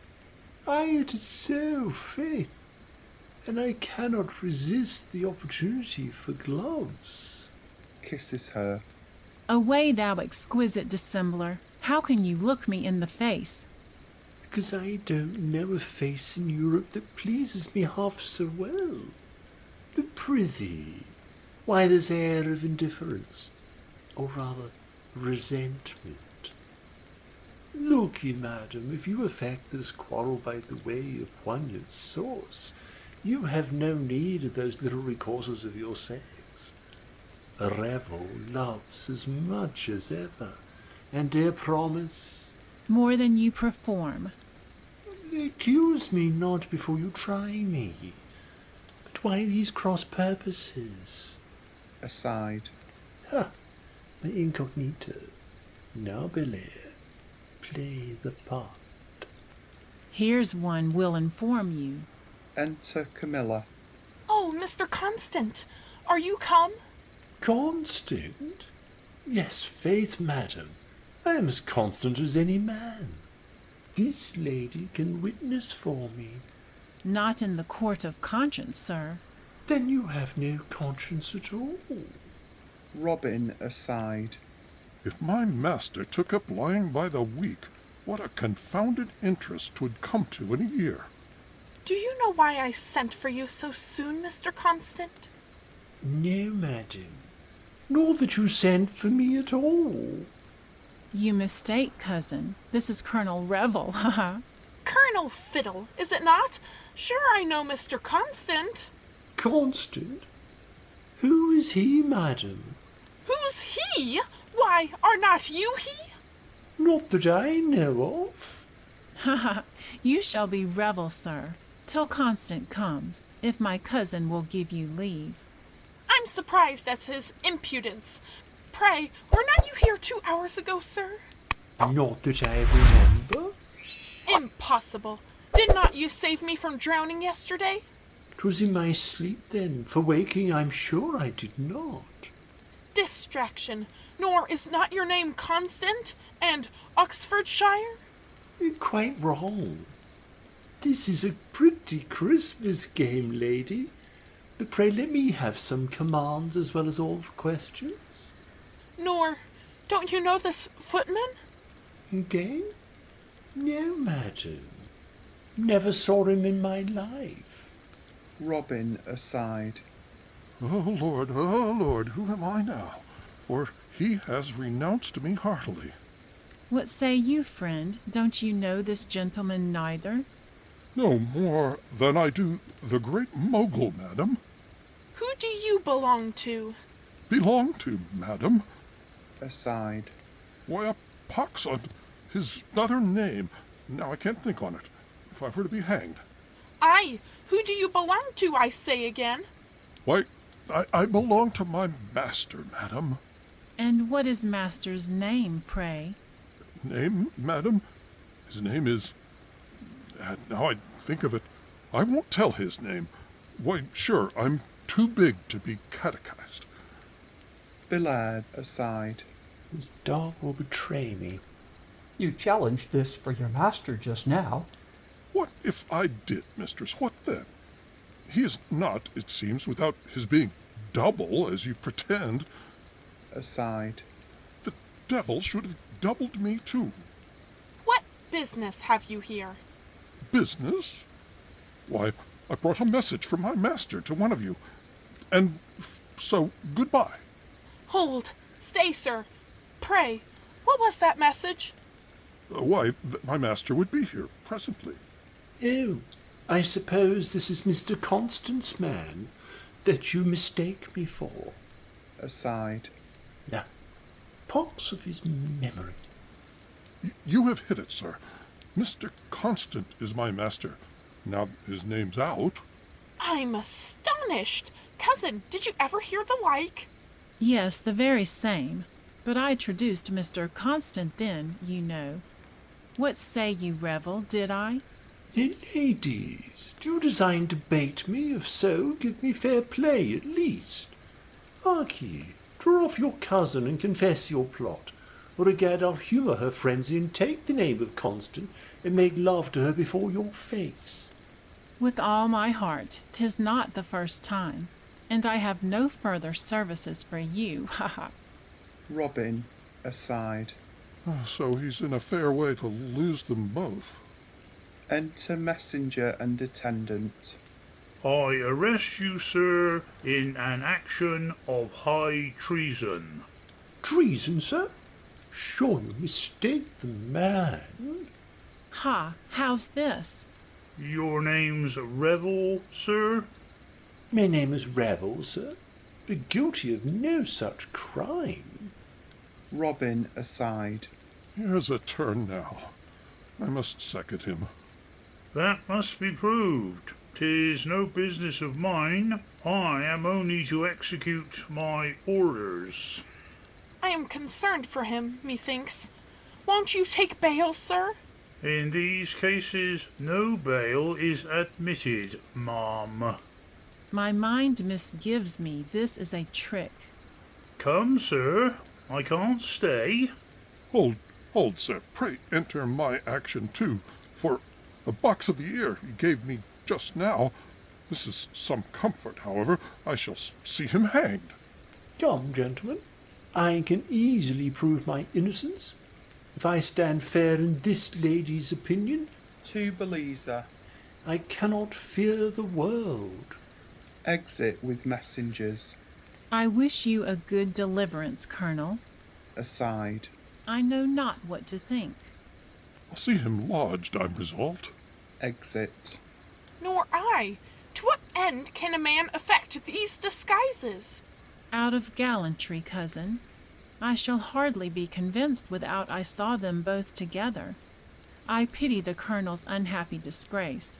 But believe me, now he is arrested, Constant is no more. His man following him plainly showed the cheat. Nay, I confess they are extremely alike, but observing very narrowly, I think their features are not exactly the same. You are of my mind, madame, for methinks he is half an inch taller than Mr. Constant. And something about his face, I don't know what. I fancy his nose is something longer. Thou hast hit it. It's his nose, I'm sure. Enter Belair for Constant. You are both mad, I'm sure. Ha ha ha. Bless me. Pray heaven it ben't the devil that thus deludes us. I am come, madam, according to your commands. But if my reception prove like the last, the pleasure of seeing you will be very much abate. I am first at the rendezvous, I perceive. Now, cousin, you are convinced, I hope. You are, I see. Now, madame, I can tell you the very difference. His eyes are a little larger. Nay, I think they are a great deal larger. Why do you survey me so, madam? Is it possible that you can be deceived too? Where is this colonel to be found? Will he not come? He has just gone. He has disengaged himself, sir, to leave you room to act your part. Why did you not keep him? I sent my man before me to let you know I would instantly be here. How could we when the Queen's authority favoured his retreat? How say you, madam? Has the Queen sent for him? How cunningly you dissemble. But that's not new. Dissimulation seems your natural gift. Still these reproaches. Will nothing that I say convince you? Why did you consent to let him go? Camilla to Beliza. Why, do you really think this is still the same? I do, really. The trap was laid with too much policy to be prevented. Knowing the messenger, I never suspected the truth of the action. But I may change to counterplot you yet. Exit. Belair, aside. So she has gone to the prison, but she'll return as unsatisfied as she went. Why do you take pleasure to insult the man your beauty has enslaved? If my visits be offensive, though I die without you, I prefer your peace so much above my own. I'll never disturb you with my presence more. Camilla, aside. He looks, methink, with such an honest face. It can be only Constant. You must own, I have reason to suspect you, but you have a powerful advocate within, which pleads in your excuse, and fain would justify you. Enter Robin. At last I am satisfied that Spark is caged. Did you follow him? Do you doubt it? Whom speak? Oh, sir, are you there? He'll be hanged in effigy tomorrow. How, saucebox? Why, sir, he did box me, but I shall have a swinging revenge. Revenge for what? Why, sir, your likeness, that here has been such a sputter about, is taken up for treason, murder, robbery, and the devil and all. Oh, misfortune, to be like such a rascal. Aye, so it is indeed, sir. I thought he would have been pulled to pieces in the street. There were girls of 14 and women of 80, with actions of ravishment against him, and tavern and eating-house bills in abundance. Belair, aside.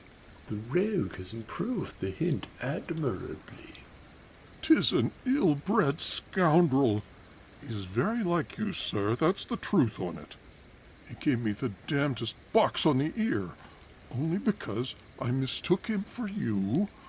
He has a swinging fist, sir, and that was all the distinction I could make between you. But I shall see him trussed for it. That's my comfort. I am extremely pleased to find they are two different persons. Enter Sir William. Constant, I can't believe my eyes.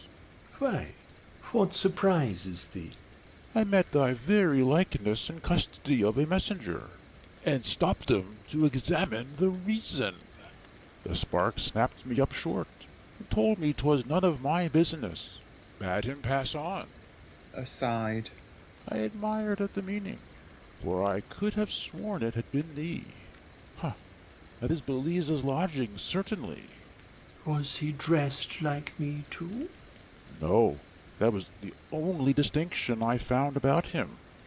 Aside. I with Belize meant the other woman. Now, madam, are you still in suspense?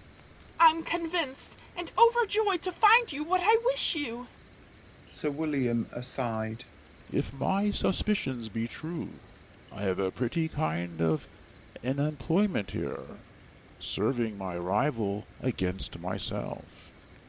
Enter a servant. Madam, your father wants you. He talks of having you married tonight. Robin aside. As that? Egad, my master will be fobbed at last, I fear. Oh, unfortunate. Sir William aside. If it be so, 'tis some pleasure at least to know the man. What do I hear? Oh, madam, if ever pity touched your soul, exert it now. Think where you are going. Think, too, who you leave. Give me some assurance to support my hope that you will disobey your father, or I am miserable. Believe me, my surprise is as great as yours. I promise to use my utmost arguments against it. If I fail, you shall then know my father, and use your own discretion. Exit with Flora. That's all I ask. Unexpected turn of ill fortune. This news has changed the very countenance. Why, one would swear thou wert really in love. And not before swan, Sir William.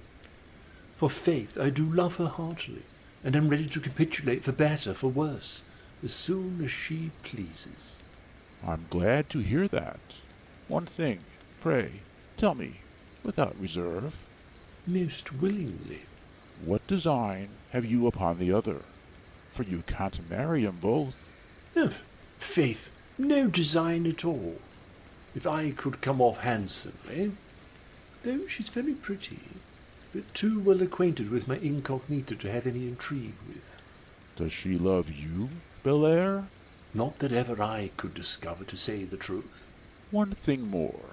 Is not her name Belize? Belair aside. Ah, he does know her.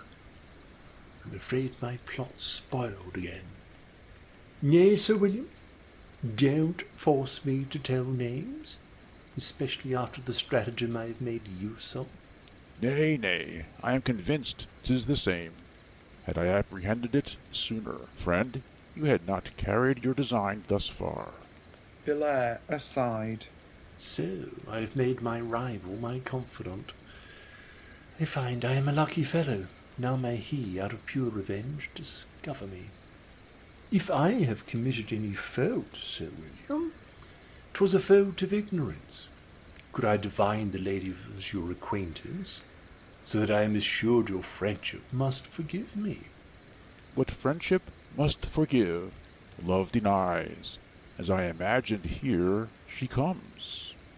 Well, Sir William, whatever satisfaction you demand, I am ready to return. This favour let me obtain, as you are a gentleman. Betray me not to my fair unknown. This 'tis the most unfortunate thing. Exit. Quite undone again. Exit. Enter Belize. I am confounded. I know not whether there be two or not. The messenger affirms that Revel is in his custody, but his orders run so strict that none must be admitted to see him. Ha, Sir William! Pray, what was the subject of your ladyship's contemplation? Colonel Revel? He has found it then at last. Why, do you know Colonel Revel, Sir William? You do, I find, perfidious woman. Have I discovered thy falsehood? All thy turnings and windings of indifference had their source from hence. Belize aside. The readiest way to stop his tongue is to let loose mine. Do exalt your voice, and raise your passion higher. But no, your jealous rage shall extort no submission from me, though I could clear my innocence with ease. But the man that dares suspect my conduct, and start a quarrel husband-like ere I have confirmed his title, I scorn to disabuse. So leave him to what method he thinks best. Exit. O guilt, what an assurance dost thou give! O hell, hell! What fate than this could more injurious prove, deceived by friendship and destroyed by love? Exit. Scene changes to Sir William's lodgings. Enter Belair and Robin. You act your part very well, sir, but there was one thing superfluous in that revel. What was that, prithee? The box of the ears, sir. 'Twas very uncomfortable. Oh, there's a cordial for thee. Gives him money. 'Twas only to teach you a good decorum. Oh, sir, your humble servant. I am ready to be taught, sir, whenever you please. But how are you sure my father knows I am in town? Sure on it, sir. I saw him, and I told him you came but 2 hours ago, and that you'd wait upon him as soon as you had refreshed yourself with clean linen. Death! And why did you do so, sirrah? Because, sir, that was the first excuse that came to my tongue's end. And you know there is no humming and hawing with my old master, sir. I'm in a blessed condition. In love with I know not who, to be found I know not where, undoubtedly out of favour with my father, if I refuse his choice, as most certainly shall. Nay, good sir, be'nt over certain. Maybe she's as handsome as the other, and you may like her as well. And in all probability in danger of a duel with my friend. To rectify all these matters require a Machiavellian brain. Go you wait at t'other lodgings. Yes, sir. Now has he so many women upon his hands he knows not what to do with them. The first time I ever saw him puzzled in these matters. Exit. Lady Cautious passing over the stage. My charmer, the sight of thee dispels my melancholy, and revives the joy within my breast which first those eyes inspired. Why were you melancholy, sir? Impossible. How should I be otherwise, in the absence of my love? Abundance of love, but not a grain of constancy, I fear. As constant as the sun, my fairest. What, like him, court all you meet and quit as soon as tasted? Nature never designed my sex to feed your luxury, but for health, content, and necessaries. Right. Why then can you deny the man that endeavours to engross those necessaries you speak of? Where they are lawful, but upon second thoughts I find I have scruples. Vapours, all lawful. Why, the mechanical notion I have of the world is a rich banquet, set off with all the choicest things of the creation, where man's the guest. And would it not be the height of ill manners to snatch a dish and run away with it, when perhaps 20 more had a mind to the same meat? And would it not be the extremity of folly to taste every dish, when your curiosity may bring a surfeit? Then there's physicians enough in town to cure me. Or kill you. With all my heart. Because a house may fall on my head. Must I therefore lie in the field? What have we to do with philosophy? For softer pleasures was your sex designed. Heaven formed and sent them to delight mankind. Nor rule or custom did we first obey, but freely loved when nature led the way. Embracing her. Bless me, you'll smother me. Let's not in cold disputing waste the time, lest fortune, angry at our dull delay, send another interruption. Well, you was born to ruin me, but do not, pray, do not use your force, for, well, I find my weakness. A good hint. Sure fortune will not jilt me again. But hold, I'll secure the door. Shuts the door. Show me a man possessed of half an hour's happiness above me. Takes hold of her. Knocking without. I'm done forever. There's somebody at the door. If I'm discovered, ruin attends me. Another malicious devil has crossed me again. Why? Which way shall I get out? Is there no back stairs, no trapdoor? I'll jump out of the window. By no means. What will come of me? Here, get into that closet. Knocks again. Anywhere. Oh, success, thou hast forsaken me. Exit. Lady Cautious shuts the door, then opens t'other. Who knocks without authority? Brother, is that you? Aside. What shall I say? What business have you here? Aside. Confusion. How shall I contain myself? If he has discovered me, I'm a dead woman. Why do you look so angry, brother? Is it a crime to be at your lodgings? Yes, I forbade you. And what was the door shut for, huh? Lady Cautious aside. I shall be found out. There's no avoiding it. Because I was afraid the stranger which you say hates women should surprise me. I came hither to be private and to avoid the impertinency of Sir Paul. Aside. I tremble at every joint. Sir William aside. Aye, she did come to avoid Sir Paul. That's plain enough. Oh, nature, why didst thou make a woman? I'm sure I heard his voice. Far off he cannot be. That closet must conceal him. I'm glad to find you so circumspect, sister. I am out of humor. You'll forgive me. Aside. How shall I get rid of her? Lady Cautious aside. Better than I expected. Pray oblige me with pen, ink, and paper. I have lost the key of my scrutor, and can't come at mine. With all my heart, brother. Aside. A fortunate escape. Exit. Let me consider. Shall I sacrifice his blood to my injured honor? No. I owed this life to him, which now I bear, and a solemn league of friendship joined our souls. I lodged him here, and shall I break the laws of hospitality? No. First, let me know how far my honor is concerned. If my sister has betrayed her virtue, and I prove it, my just resentment then shall fall on both. 'Tis resolved. Puts out the candle, goes to the closet and knocks. Sir? Hilaire opens the door and comes out. They're gone, my life, my love. Sir William aside.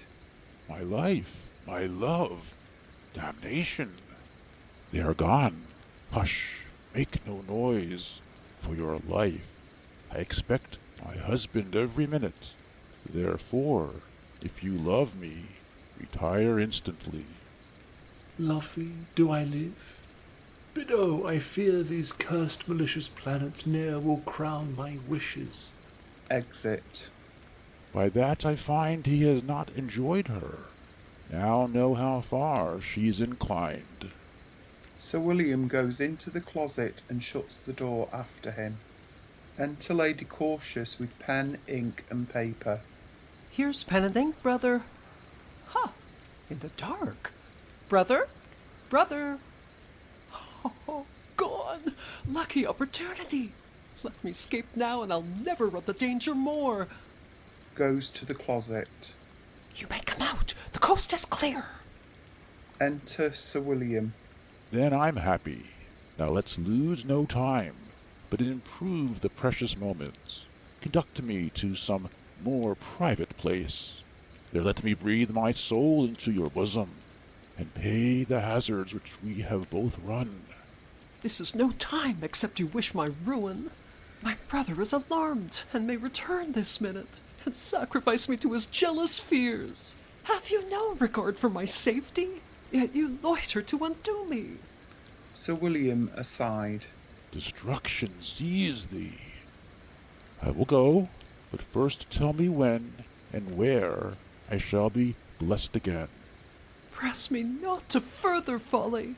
I own the tender sentiments of my heart, and I fear I love you. Sir William aside. Excellent confession.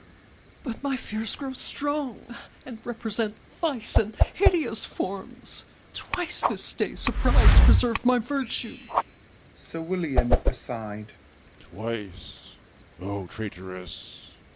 And now, by all the virtuous stars, I'll never see you more. Flings from him. Exit. I'm glad to hear that.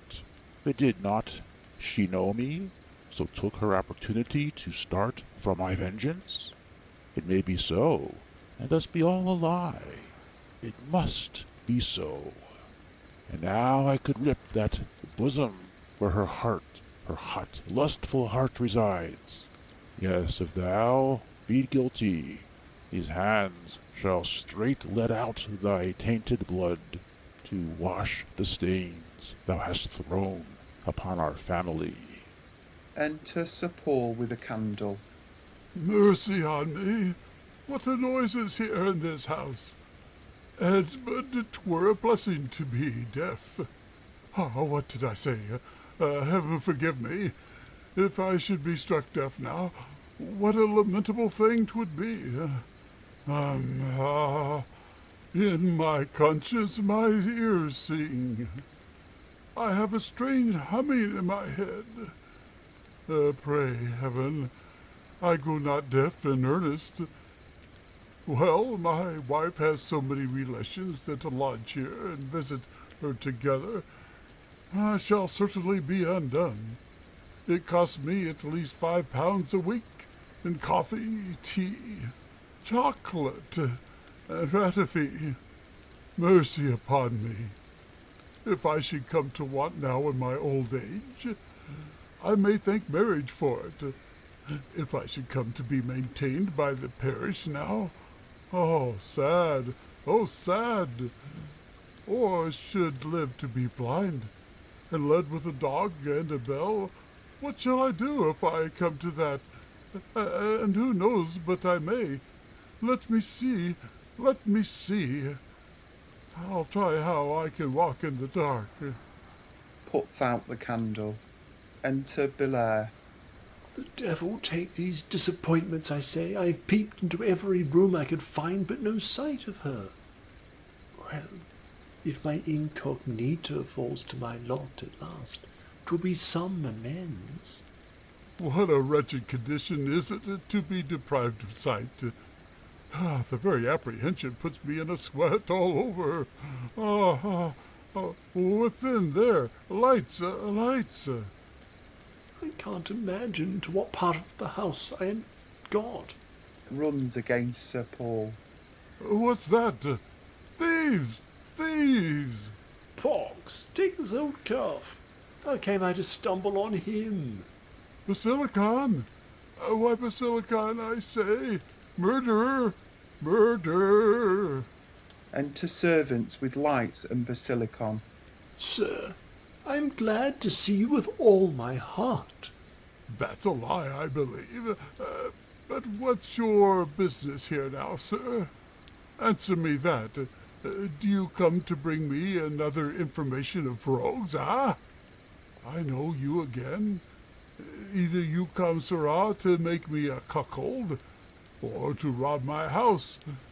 But I'll have you laid by the heels. I will so. Very fine, faith. My next step will be to Tyburn. Bind his hands there. Keep off, scoundrels. Without you'll have your guts full of oilet hose. Oh, Basilicon, see? See, am I not wounded? Oh, keep close to me. Enter Sir William. Not in the least, sir. How now? What's the matter here? Oh, Sir William, You come opportunely to save me from these rascals. Sir Paul, why these disorders? Of what are you apprehensive? This gentleman is a friend of mine. But how came he here, sir, in the dark? I mistook this for Sir William's apartment. Sir William aside. Oh, hypocrisy! But ere you and I have done, you'll own 'twas upon another score. It must be so, Sir Paul. I lent my lodgings to the gentleman for 2 or 3 days. Curse of my shallow reason! I did not tell you of it, sir, not thinking it material enough to trouble you about. Say you so, sir? Then cuckoldom is nothing material. You shall all out of my house. You shall so, every mother's child of you. Which you please, Sir Paul. Hark ye, Belair, there's something to adjust between you and I, which require more privacy. Follow me. Exit. So, my affair goes swimmingly. Exit. What the devil had I to do with a young wife? They who in age will drag the marriage chain, like me they'll find the hopes of comfort vain. But if relations usher in the wife, there needs no greater curse to human life. Love at a Venture, Act 5. Scene, Sir William's lodgings. Enter Sir William and Belair. Thus far, sir, I have had a strict regard to the league we made in Spain, served you in the minutest as well as greatest things, even beyond the character of a gentleman, helping you to impose upon a lady, making good manners subservient to my friendship. Prithee, Sir William, let me know the sum at once without this regular account. 'Twill be cast up immediately, at your request. Resigned my own lodgings, to oblige you, kept your secret, even to the woman I loved, though you abused her. Nay, there's a false tally, Sir William. I never abused a lady in my life. Have you not abused Beliza? Which way? I never asked a favour that could put her to the blush, or promised marriage and declined my word. Have you not passed by a wrong name to her? But the person is the same. When once a woman likes the man, she seldom finds fault with the name. Look'ee, Belair, you may affect whate'er you please, but supplanting my love and dishonouring my family are things not to be repaired with a smile. The dishonouring of your family? What mean you, sir? Such accusations are not like a friend. Nor such actions. Therefore draw. Draws. I'll never draw my sword till I know the cause you allege. I endeavoured to supplant you. I deny it. I would not supplant my friend, though I died for the woman. But this was only gallantry, and I ignorant of your pretences. Before I knew you loved Belitza, I had fixed upon her friend. The point is cleared with any reasonable man. But the other article it is that stings me. How have I dishonoured your family? For there my honour, faith, and friendship are concerned. Are they gone? My life? My love? How? My own words? And spoke to my sister, sir. The devil they were. What?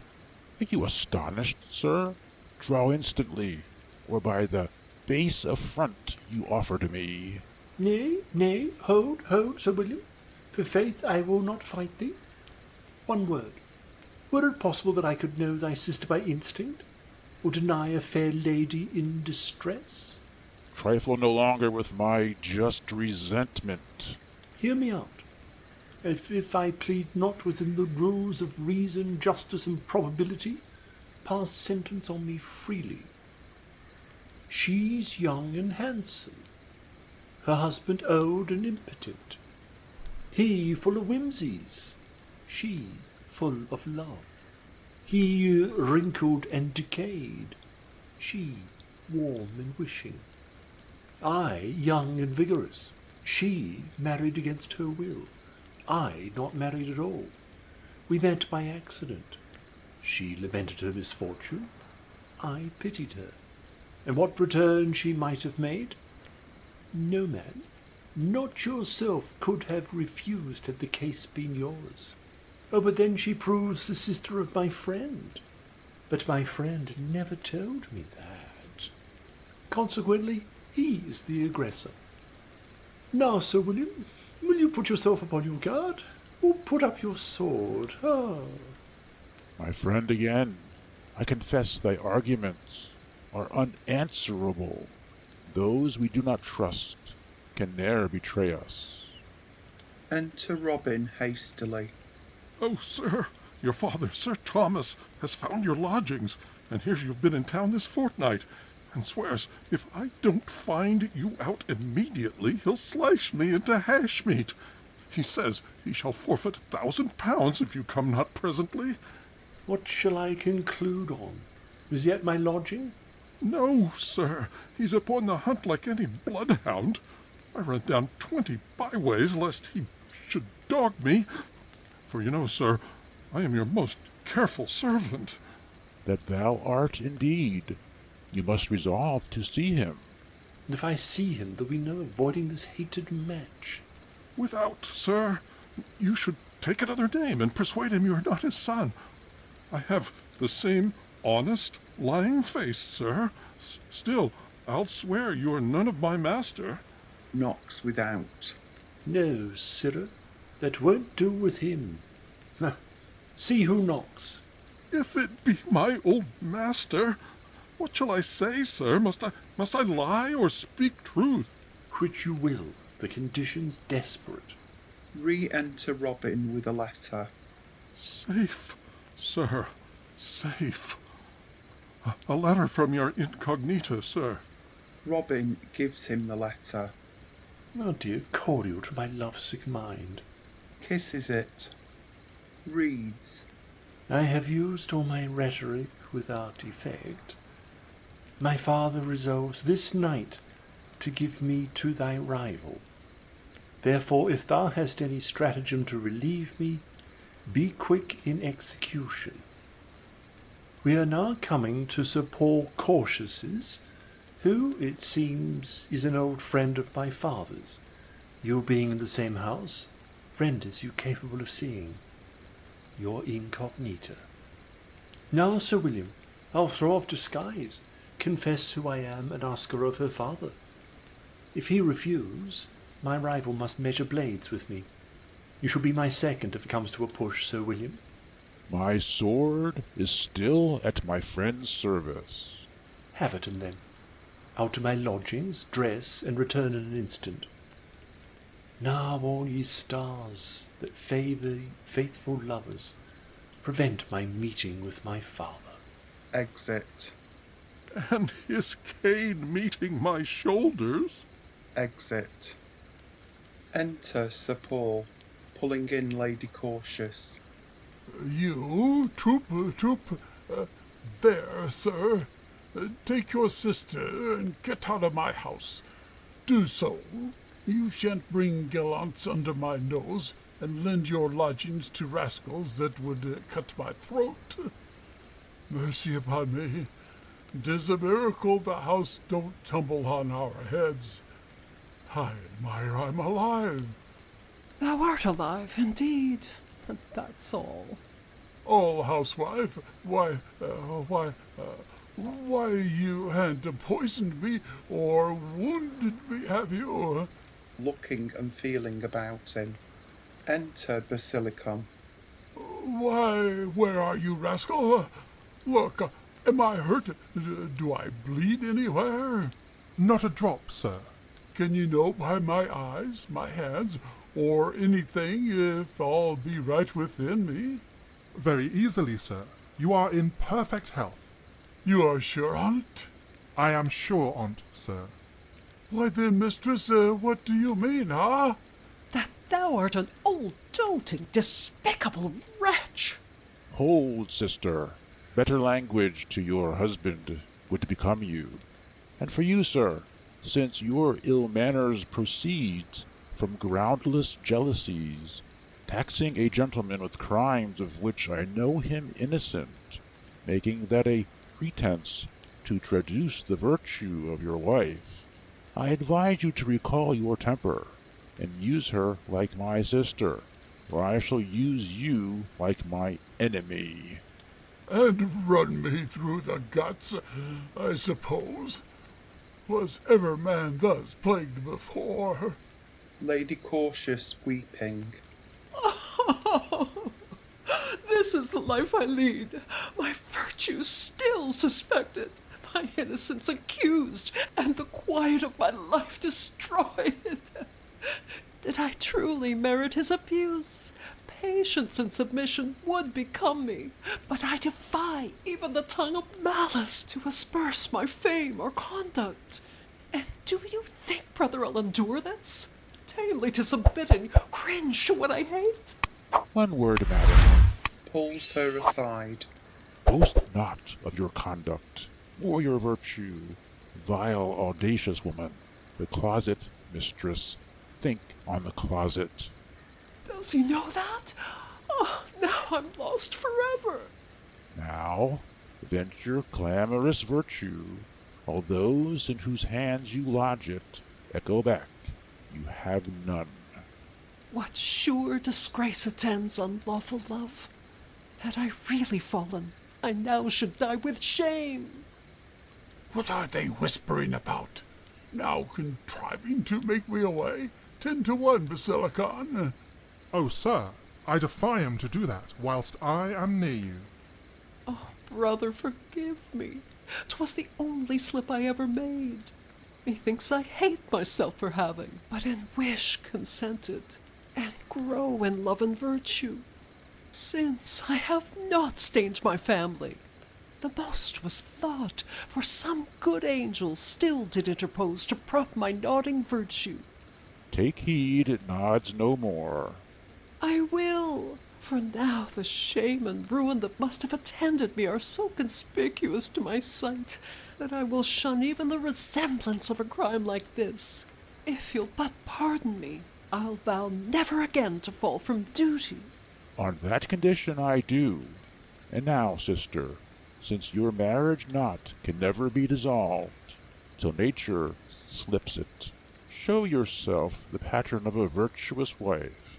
Indulge his age, and that way preserve your ease, and by your meekness and humility fix your reputation.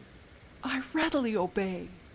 Sir Paul, my youth has hitherto engaged me in a foolish passion, contradictory to your will. But my brother's instructions has so far informed me of my duty, that my behavior for the future shall give you no cause for complaint. I'll engage my honor for the performance of her promise. Here's a turn. Who can find what plot is going forward? Are you both in earnest now or not? Pray, be less suspicious, and more a man. The less you suspect, the more you are secured, Sir Paul. A generous confidence will always oblige your wife. Well, for once I will trust thee. Come to my arms, then. Hold, let me see. You have no penknife nor pistol about you, have you? To what purpose, my dear? Nay, did you not say you trust me? Well, so I will, then. Embrace. Enter a servant. Sir, here's a gentleman, calls himself Positive, to wait on you, Mrs. Beliza, and another young lady with him. Bring them in immediately.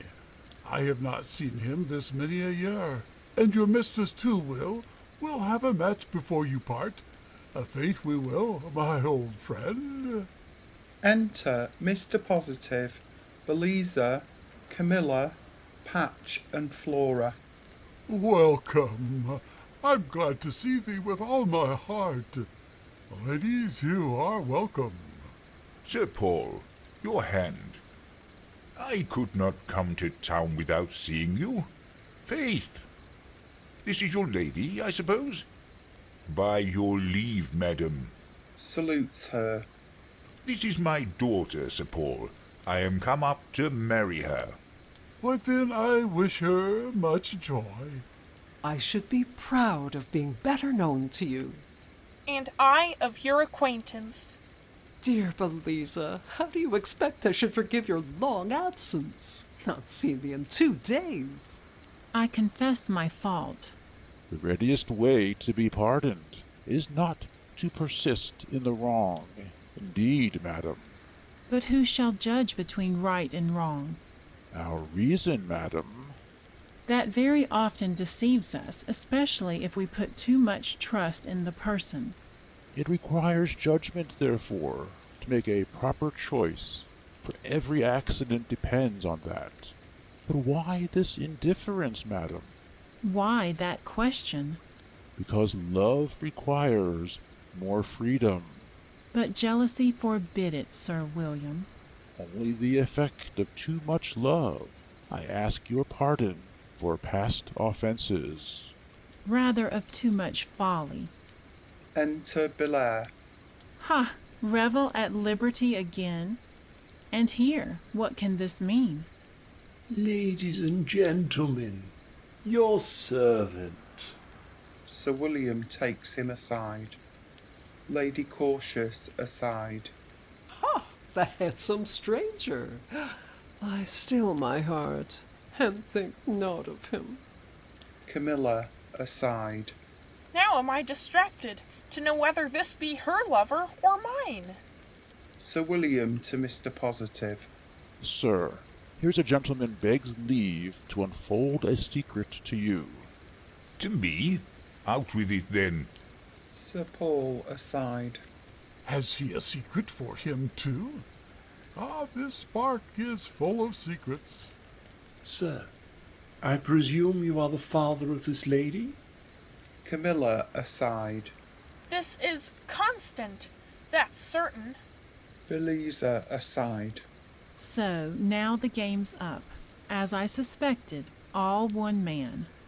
And what then, sir? Then my request is to be admitted for your son-in-law. For my son-in-law? Yes, sir. Provided I make it appear my fortune and family are equal to yours.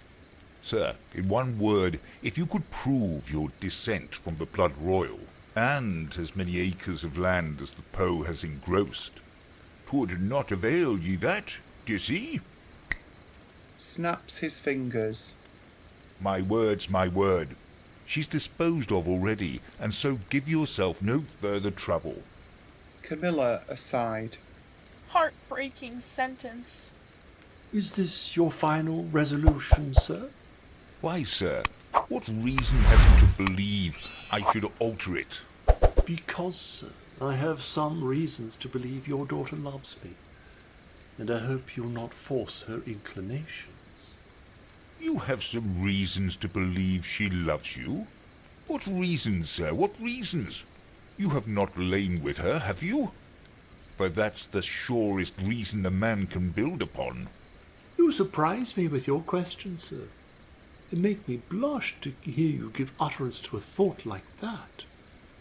Your daughter's virtue needs no guard against such foul advances. I hope not. I ne'er shall give you cause to doubt my virtue, sir, and 'tis unkindly urged. I own I love this gentleman. What, this is he that you have picked up since you came to town, is it? This is he that saved my life, sir, and if I can have him not, I ne'er can love another. Yet your commands shall fix me as you please. Well said. As to your love and liking, that's out of my power, but your portion and person are not. So whether you consent or not, 'tis the same thing. Look ye, my word's my word, so never trouble yourself about that. Is it so? I'll not leave the sight of her till I see my rival, and then the best arm carry her. And this is your worthy friend you have so often mentioned, Sir William? The same. Another time I'll inform you of everything, and hope to obtain your pardon for him. Nay, I'm inclining to be good-natured. I like his humour mightily. But, sir, have you no regard to the hazards which he run to save my life? Had not his generous care preserved me, you had now been childless in your age. Humph. Well, to say truth, I would be grateful, but I want the means. He says his estate is large, so that he's above a present, and I know not what to offer him. Sir, I thank you for the service which you did my daughter, and had I not given my word, I might have chose you as soon as another. But now there's no help for it. If you'll be one of her bridemen, you shall have a favour to keep for her sake. That's, something. Lady Cautious aside. Oh, rude, unpolished monster! Insult me not, sir. The favour I would wear you have refused. Enter Robin. Robin aside to Belair. Sir, here's your father will come in spite of my teeth. Or he swears he will have a file of musketeers and blow the house up. What news brings Robin? That my father is at the door. I must go and try to appease him. Goes towards the door and meets Sir Thomas. Give me entrance, or I'll knock you down, you dogs. Enter Sir Thomas. Where is this graceless rogue? Belair kneeling. Your blessing, sir, and with it your pardon for having thus long concealed myself. But when you shall know my reasons... Reasons, sirrah? What reasons have you to shun your father? And a handsome woman? Come along, come along. Pulling him. The parson and the bride has waited this 2 hours, while I have been hunting you all over the town, sirrah. And now you have found me, sir, I cannot comply with what you propose. How? How's this? There stands the lady that destroys my duty. Huh? What do I see? Now, sir, show a true paternal love and force me not to wed against my will. For though the lady you have chose should have all the charms that bounteous nature gave the whole sex, there I am fixed, and must and will refuse her. Ah, is not that Sir Thomas Belair? Sayest thou so? Why, then, take her, my boy. Throws him into Camilla's arms.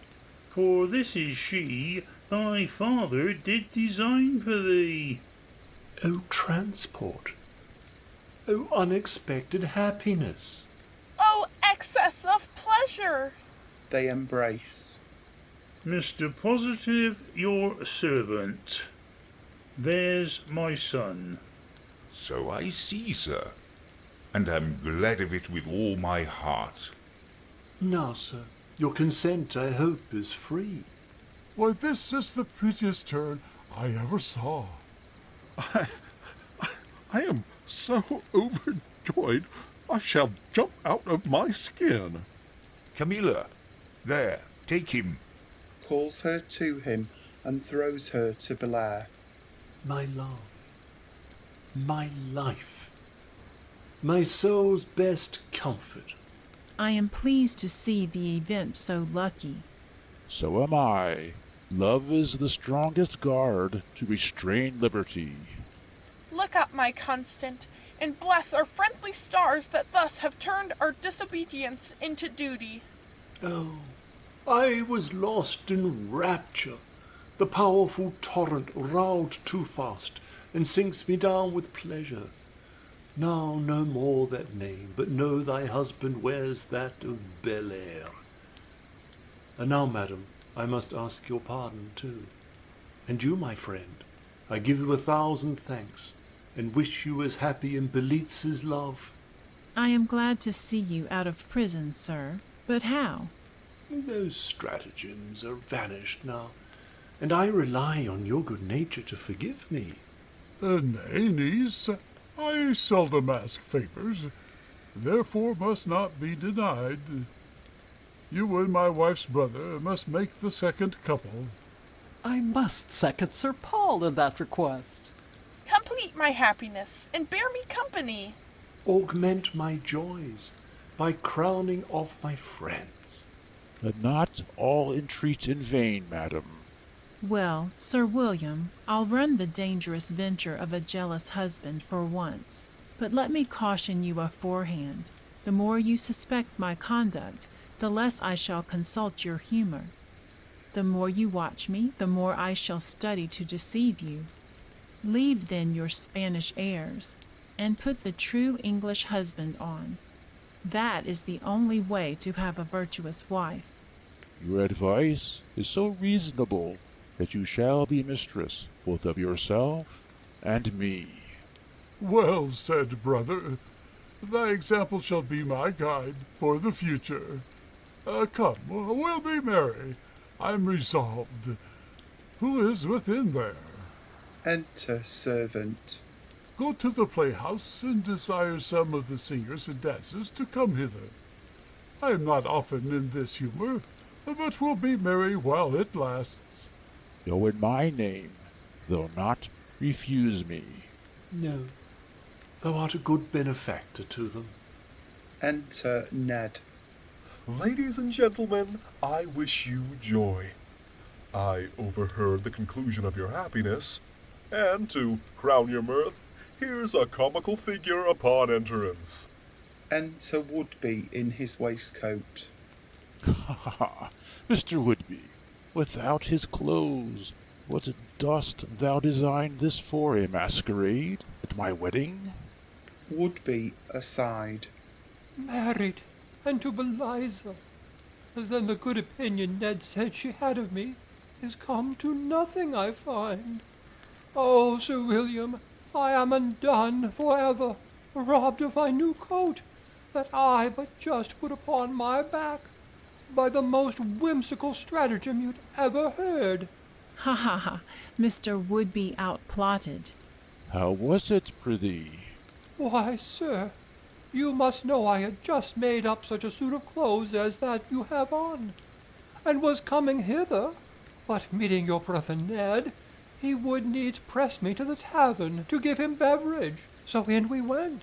The fellow that waited on us told me I had a cut across the shoulder of my new coat. I looked and found I had. He said there lived a fine drawer at the next door. He would draw it up in a minute. Wherefore I gave it him. But my eyes never encountered him since.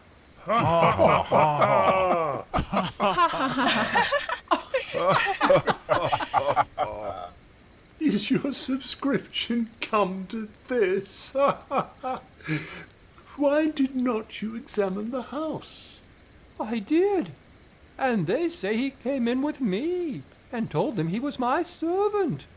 And that he never suffered a drawer to wait on him, and therefore borrowed an apron of them to attend us. To cheat me of my coat? Oh, nothing vexes me so much as that I have not been seen in it. Had I but made the tour of St. James's and both playhouses, my passion for it would have ebbed to an indifference. And then... That was an unparalleled grievance indeed. Mr. Woodby, might I advise you as a friend, leave off this foolish whim of mimicking? Sir William, he's a gentleman of plentiful fortune, and can afford change of clothes for every day. But you, whose slender allowance from a father's hand admits of no profuseness, to imitate him is madness. What a grave piece of advice is there. Well, marriage has changed my master already, I find. I heard you was about writing a play, Mr. Woodby. I'd advise you to make your top character a sharper. You see, they can't outwit a gentleman. He has showed you plot for plot. With what courage can I proceed with the play, when this rascal has run away with the subscription? Oh, well, I'll into the country, and never see this damned town again. Exit. Ha ha ha ha! Ha ha ha ha. Enter servant. The singers and dancers are come, sir. Here is songs and dances. Bring him in. Come, gentlemen, take your seats. But you forget, Belair. Robin is unrewarded yet. Why?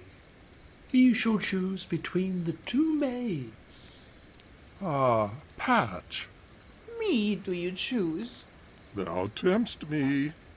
And if I should look any longer, perhaps the devil might be more cunning than I. You don't like me then? Look ye, marriage is a lasting thing.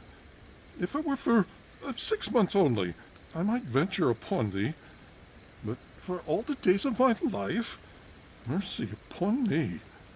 Thy features are too high-priced furniture for housekeeping, especially where they must let lodgings. Therefore, Flora, have at thee. Why will you quit her for me? To show the extremity of my love I will.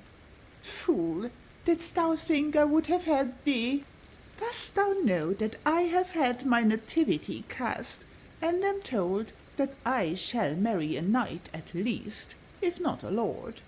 Oh, good night to your ladyship, then. Well, Patch, stay till my brother dies, and I'll marry thee, to make good thy calculation.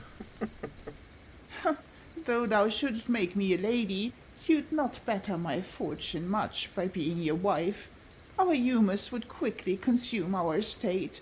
I love fine clothes, fine coach, fine equipage, and fine house. You, drinking, wenching, gaming, and so forth.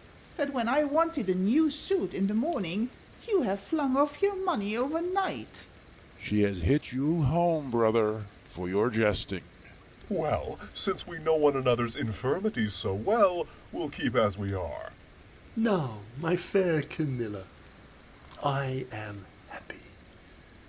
These arms shall fix my rambling heart. Ungoverned youth, of taste not over nice, roves through the various fields of poisonous vice. Cheated with health, they ride through pleasure post to purchase liberty, whatever it cost. True English-like, that idol they adore, and fear the marriage not as much as Gallic power. And if once reason checks the looser reins, and bring round judgment into play again, then all must own the truest joy that waits on human life is a constant temper and a virtuous wife. End of Act 5. The Epilogue. In spite of dull, insipid rules, I come to learn what fate attends my virgin bloom. Strange things I've heard this night that makes me fear, lest I should find such entertainment here. You men are grown so witty in deceit, that we poor girls are often ruined by it. 'Tis pity, but I hope to cross this play, and be revenged on you some other way. Well, but consider, we are tender things, that innocence and sprightly beauty brings. Soft accents, broken words, and yielding air are all the weapons that attend the fair. And can you long resist the sweet temptation? Give us at least a bill of reformation, that the succeeding age may say of you, you dare be civil, though you can't be true. But if at last no charms have power to win ye, your past repentance, or the devil's in ye. Runs off. The plodding tribe are so resolved of late to model and refine our little state.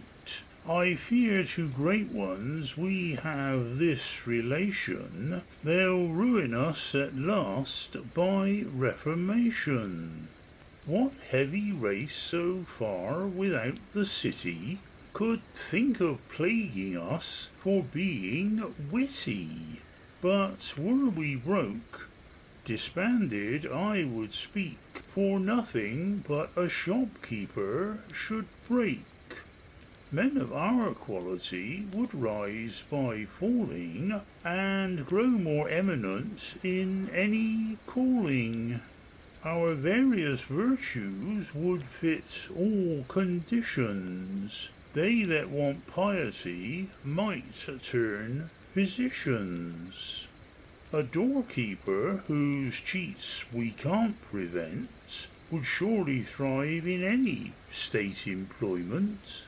He that his hopes from impudence doth draw might turn his happy genius to the law. The underfry a little thing will serve, for by the laws of England younger brothers starve. Putting on a mask. No change of governments the women drop, for 18 pence in velvet sets them up. As for myself, may marriage be my fate, chained to a cross I may repent, though late, grow fit to turn informer to the town, and thrive by the same means I was undone.